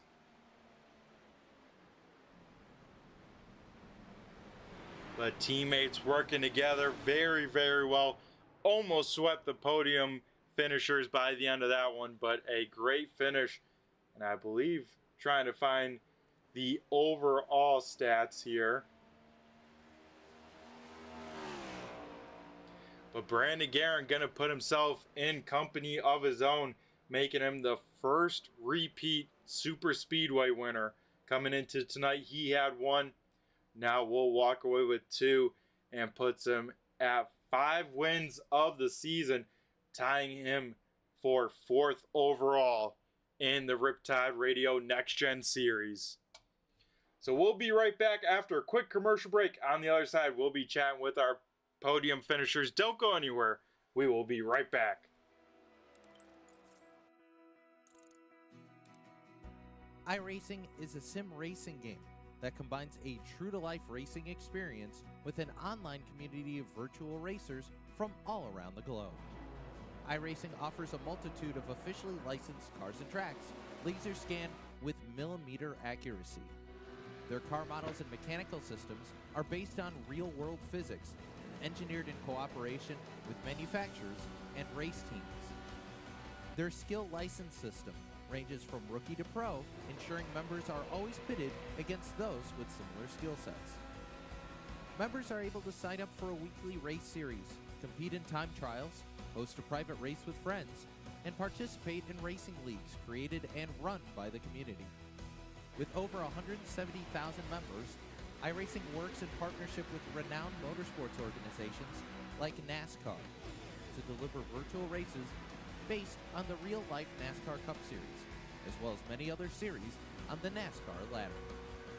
iRacing also features team racing, providing a variety of options for members to create and manage their own teams. Race with friends or real-world teammates in full-length endurance events like the 24 Hours of Daytona, Spa 24, or the Bathurst 12 Hour.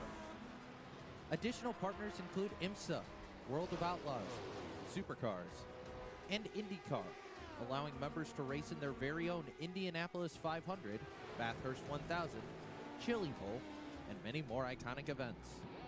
This is iRacing, delivering the most authentic racing experience short of getting into a real race car. Sign up today at iRacing.com.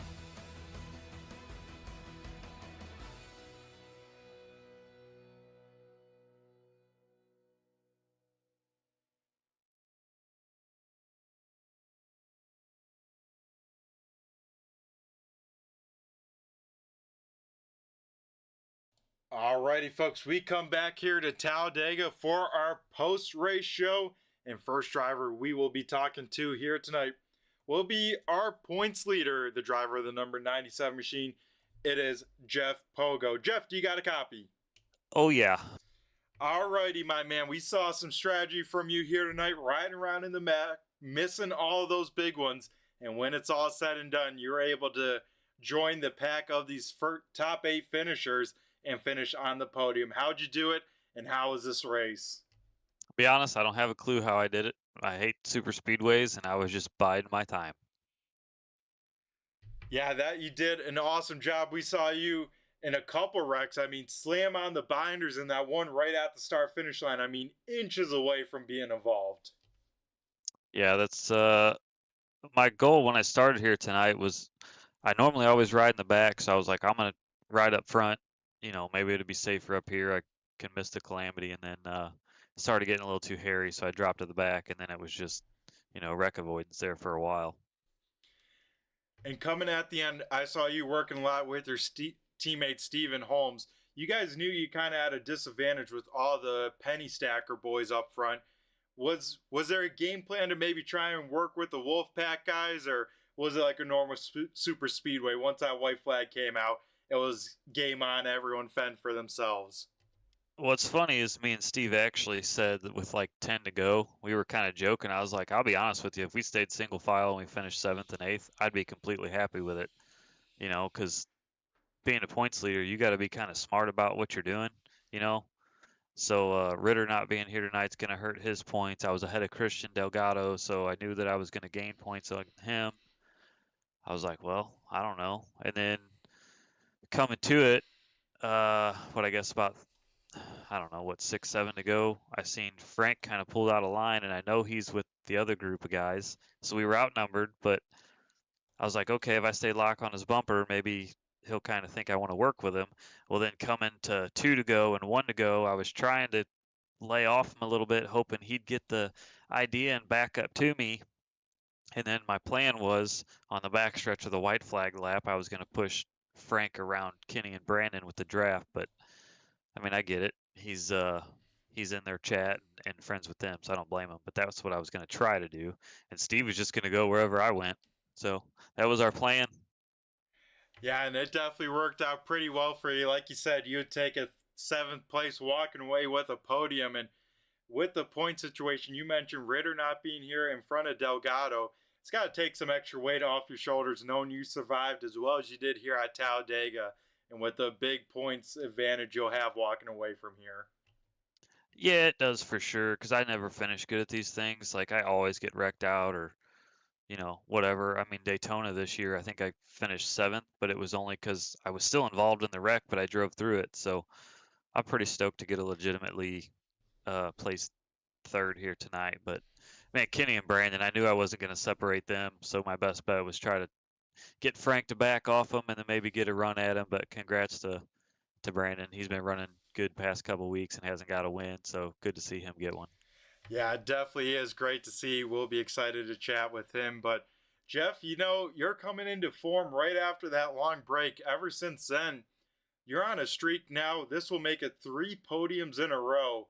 I mean, a lot of different tracks you come into tonight, anything can happen. I mean, man, how do you put it all together as you are here mid-season stride? Yeah, I mean, just try to be consistent is the big key. Tonight was really my biggest worry as far as tracks the rest of the season, because I mean, you can't predict these places. You know, your luck's in everyone else's hands. And then I think next week we go to Bristol. Never drove a next gen at Bristol yet, so that'll be interesting. But you know, in a Gen 6 or Xfinity or truck, I'm not terrible there. So we'll see how this goes. Yeah, that one will be the old short track. So one of the biggest tracks to the smallest tracks. And I mean, looking at the schedule, you mentioned Bristol. Any other tracks you have circled? I know I ask you this a lot, but I always love to hear what you got circled as we close on in towards the end. Do we go to Michigan, I think, don't we? We do, race number 17. Yeah, so I know I like Michigan. I should do fairly decent there, but I'm really looking forward to Homestead. I like ripping the fence, so that should be a fun one. Yeah, that should be. Well, Jeff, always a great time chatting with you. Again, congrats on the third here, walking away with some more weight off your shoulders. But before we let you go, I'm going to go hand over the mic to you and thank who you got to thank, whether teammates, sponsors on the car, sponsors in general, and then maybe some people watching at home. Yeah, got to thank my wife and kids for letting me do this. You for the broadcast, and then league owners and stuff, and my teammates for sure for working with me. Eric had a little bit of bad luck and accidentally bumped a shifter and blew a motor tonight, but he was going to work with us. And then congrats to Brandon on his win tonight, and good job Kenny on a P2. So good week overall. We look forward to next week, and we'll see what happens. Yep, survived the big ones here, and you, my man Jeff, have yourself a great rest of your night, and we'll catch you next week for Bristol. See you, buddy. Alrighty, folks, that was Jeff Pogo bringing it home in P number 3. Then we head up to our runner-up finisher, that being the 11. That is Kenny Reel. Kenny, do you got a copy? It's Brett the Jet in the booth here. Yeah, I got you. Alrighty, man. Great to see you back, and you come back, pick up right where you left off. Another podium, my man. How we feeling after that one? Good. It was a fun race. Stayed where I wanted to, pretty much. Well, got to where I wanted to after like 20 laps, and just stayed there the rest of the race. And just worked with teammates, and it was a pretty good race. Yeah, that it was. You guys with the penny stackers, I mean, looked very dominant, especially when that 8-car pack broke away. I mean, what was your guys' thoughts knowing that you guys had 4 cars in the top 8 had to help a lot there too? Yeah, basically, I just wanted to be the lead pusher, because I know if I finally got to be the lead pusher and have someone in front of me that could hold a steady line, and as long as I could be able to push them when I wanted to, I knew for the most part we could control the race. And when we got a gap, I was just basically managing the gap, cooling temps, and yeah, that's basically it. Just keeping Brandon out front and keeping those guys separated from behind us. Yeah, and that definitely worked to perfection. And Kenny, you seem like, of course, when it comes to super speedways, you're one of the cars to beat. Always a valuable driver, both with leading a pack and pushing. And I mean, these pushers, it's a lot tougher than people make it out to be. So to have a good pusher like you were here tonight, I mean, goes a long way, and pretty much the unsung heroes of the race. Yeah, a lot of people, it's really not too hard once you do it for so long and so much, it just becomes secondhand nature. So now it's pretty easy to me. But a lot of people that don't super speedway race that much, I do it every day. So I just it's just like secondhand nature to me. So a lot of them don't have that experience, and they just race it here and there. I love super speedway racing, so I always look forward to these races. And so yeah, it was, like I said, pretty fun. I told Brandon I'd just push him to the win there, and it all worked out. Yeah, that was the other point I was going to ask. Was there any sort of decision from you to maybe try and pick up another super speedway win, or it sounds like you're just going to push your teammate to the win there?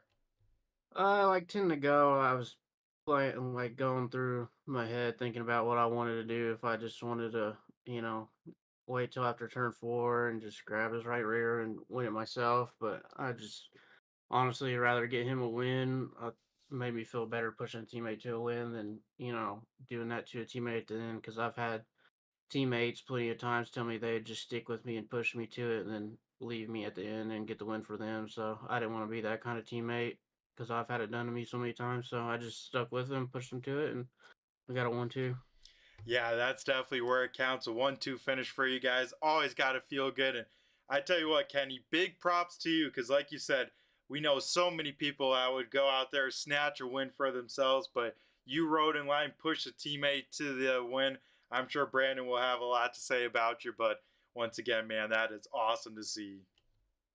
Yeah, he told me he didn't care if I would have hung him and got the win, but at the end of the day, like I said, it's just happened to me too many times where I've been told I'd get pushed to it, and then right at the last moment get left. So I just didn't want to make him feel like that, because I've been done that way so many times. I know how it's made me feel. So it honestly made me feel better pushing him to the win and than me getting the win.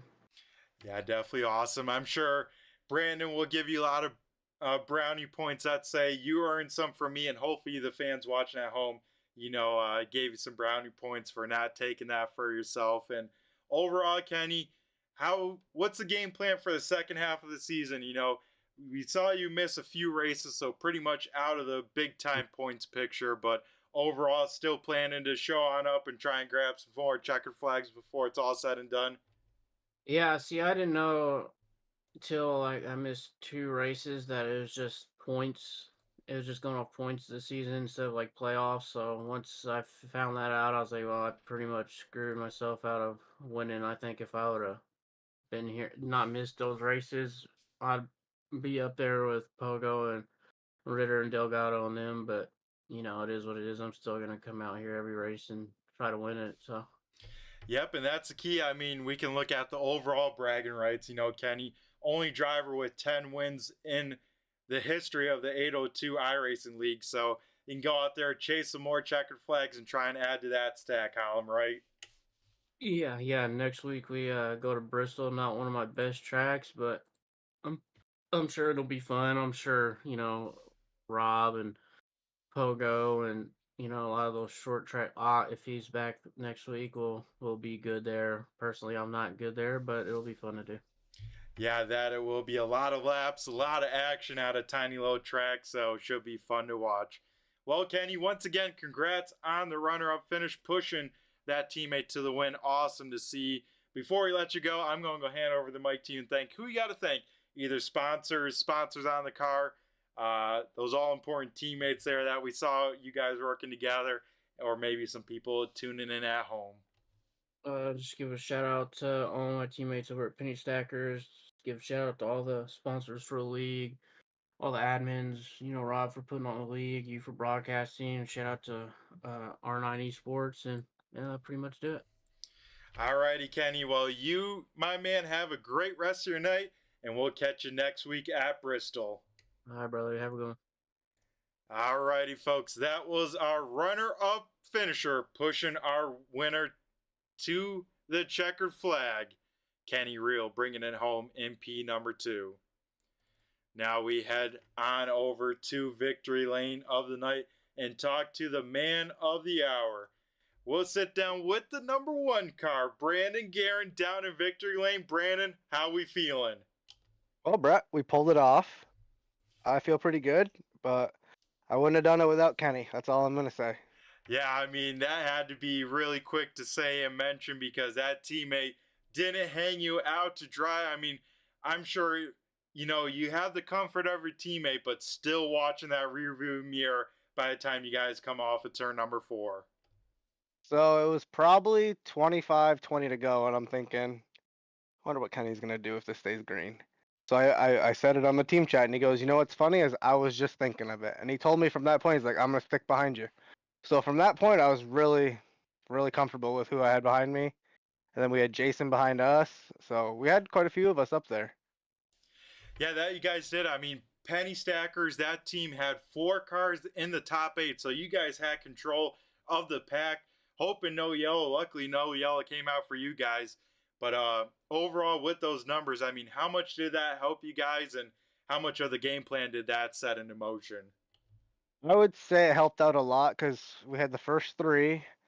Then I want to say there was a couple cars. Then Frank was in there. So Frank kind of broke up the other 2 little segments of our pack that we had up at the front. So it couldn't be like 4 versus 4 or whatever it was. It was really broken up in the back half. So I felt really strong about what we had in the front.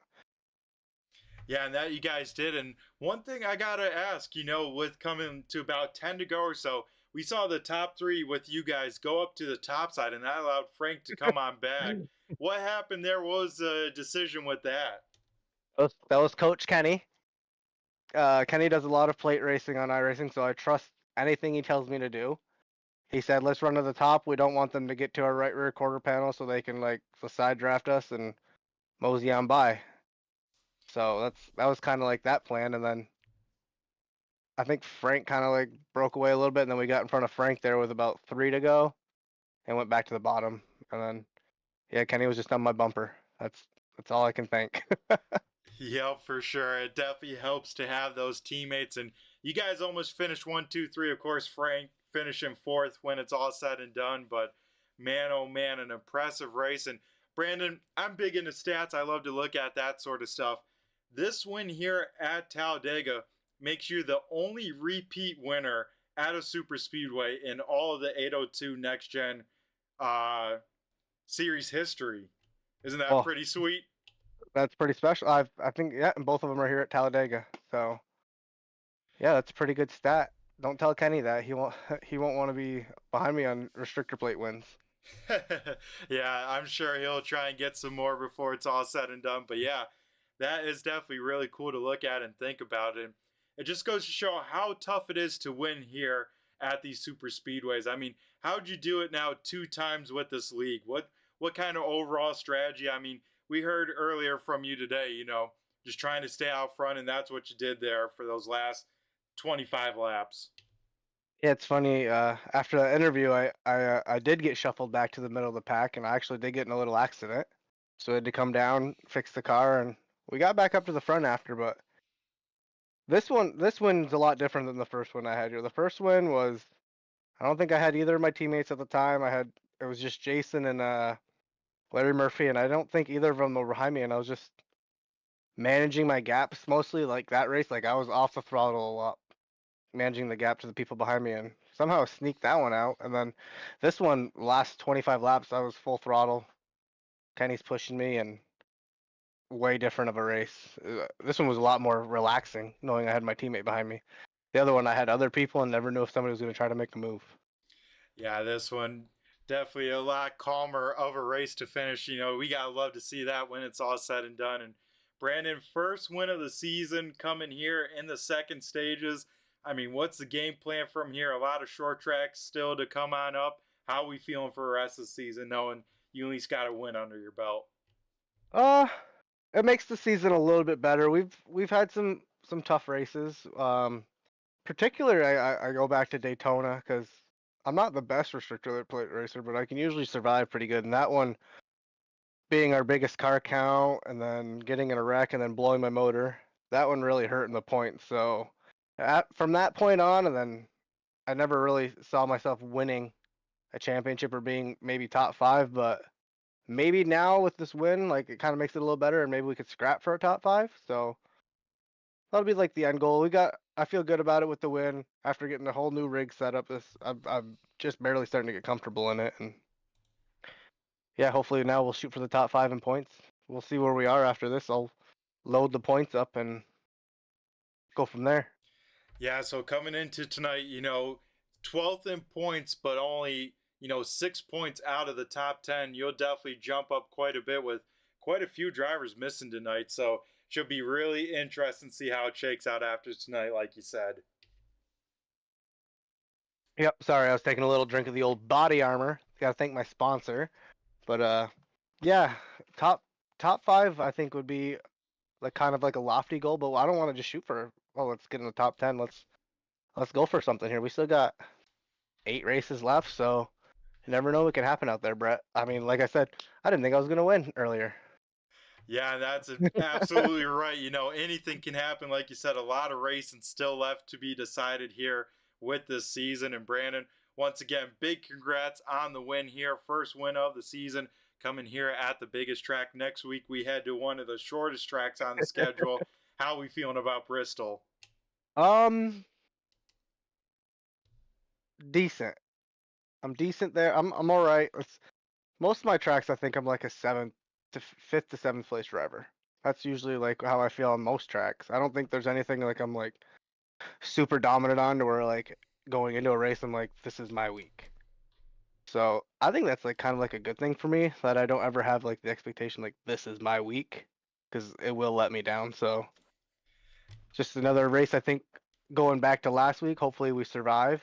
Hopefully we don't have as many cautions as last week at Iowa, but I think it will be a survival type race. It is Bristol still.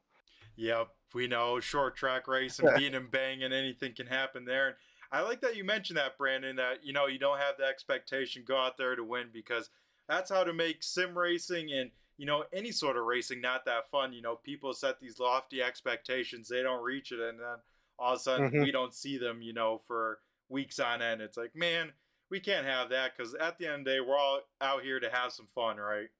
Yep, exactly. I'm just here to have fun. Sometimes it's not fun. I don't like it when it gets that way.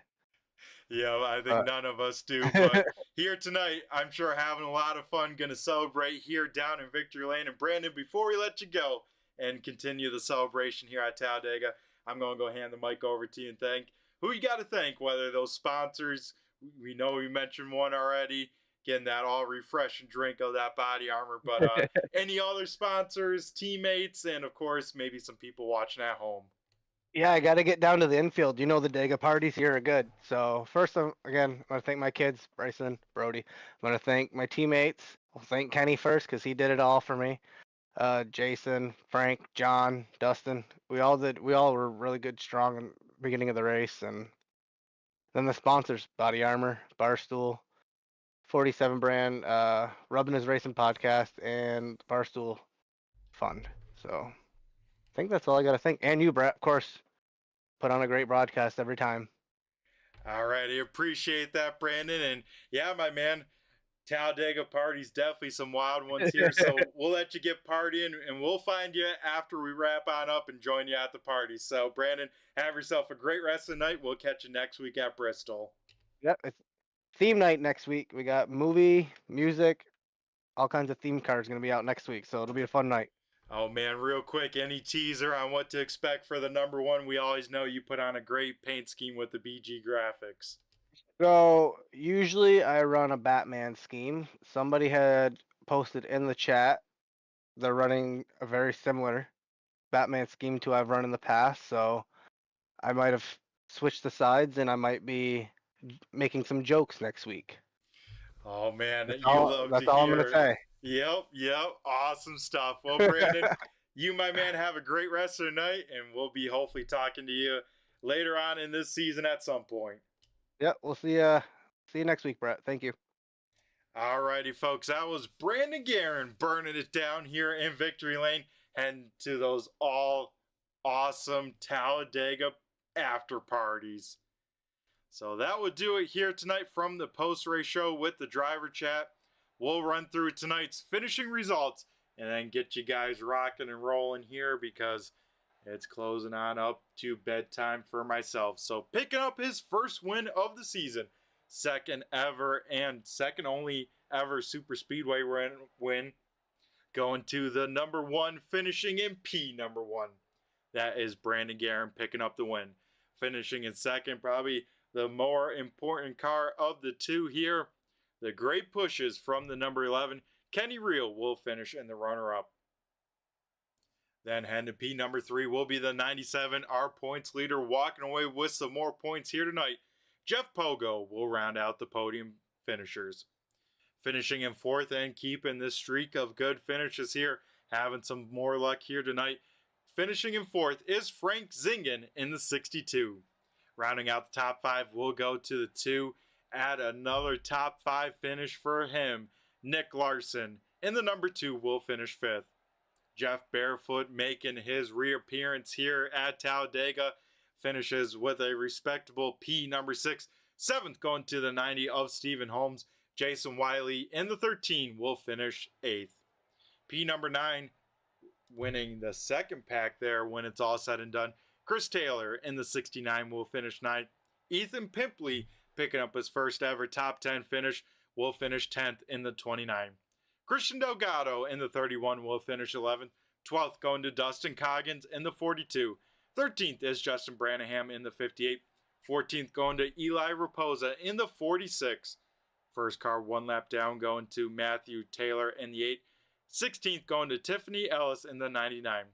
17th finisher is Ariba Caton in the 30, and Dylan Jacobs in the 88 will finish 18th. Finishing in P number 19 is Cody Brewer in the 12. 20th is Rob Lowell in the 21. 21st going to Caleb Hatt in the 27th. 22nd is John Buell in the 47. Eric Holly in the number 7. Our Leaf Guard Pole Award winner will finish 23rd. And then rounding out the field tonight, Johnny Barker, last week's winner, will finish dead last, 24th here at Talladega. So that would do it here from our post-race finishing results for race number 13 at Talladega. Of course, this race is the YellowHammer 225 presented by Riptide Radio. Riptide Radio, of course, coming on board with a few race sponsors as well as the title sponsor. So big shout out to Riptide Radio. If you want to find out more about them, check them on out with the QR scanner on your screen. Of course, got to thank all the other league sponsors here. Leaf Guard coming on board with the pole award here for this season. BG Graphix coming on board with some money for the points fund. Of course, Out of the Woods Crafts, a partner with the league. DTL Customs and Stone Motorsports, as well as GStone Dealers. Excuse me, GStone Motorsports, and then it's Stone Dealership. So that would do it here tonight for myself with Turn 3 Racing Network. I'm, of course, Brett the Jet with Turn 3 Racing Network. And Turn 3 is partnered with that company you see on the bottom right of your screen. That is Premier Setup Shops. Be sure to check out the link in the description. That will take you over to Premier and show them that their support of us, we can return the favor in supporting them. So week number 13 in the books. Next week, same time, same place, as these drivers will try and tackle the last great Coliseum. It is Bristol for 200 laps. You won't want to miss it. So I've been Brett the Jet in the booth.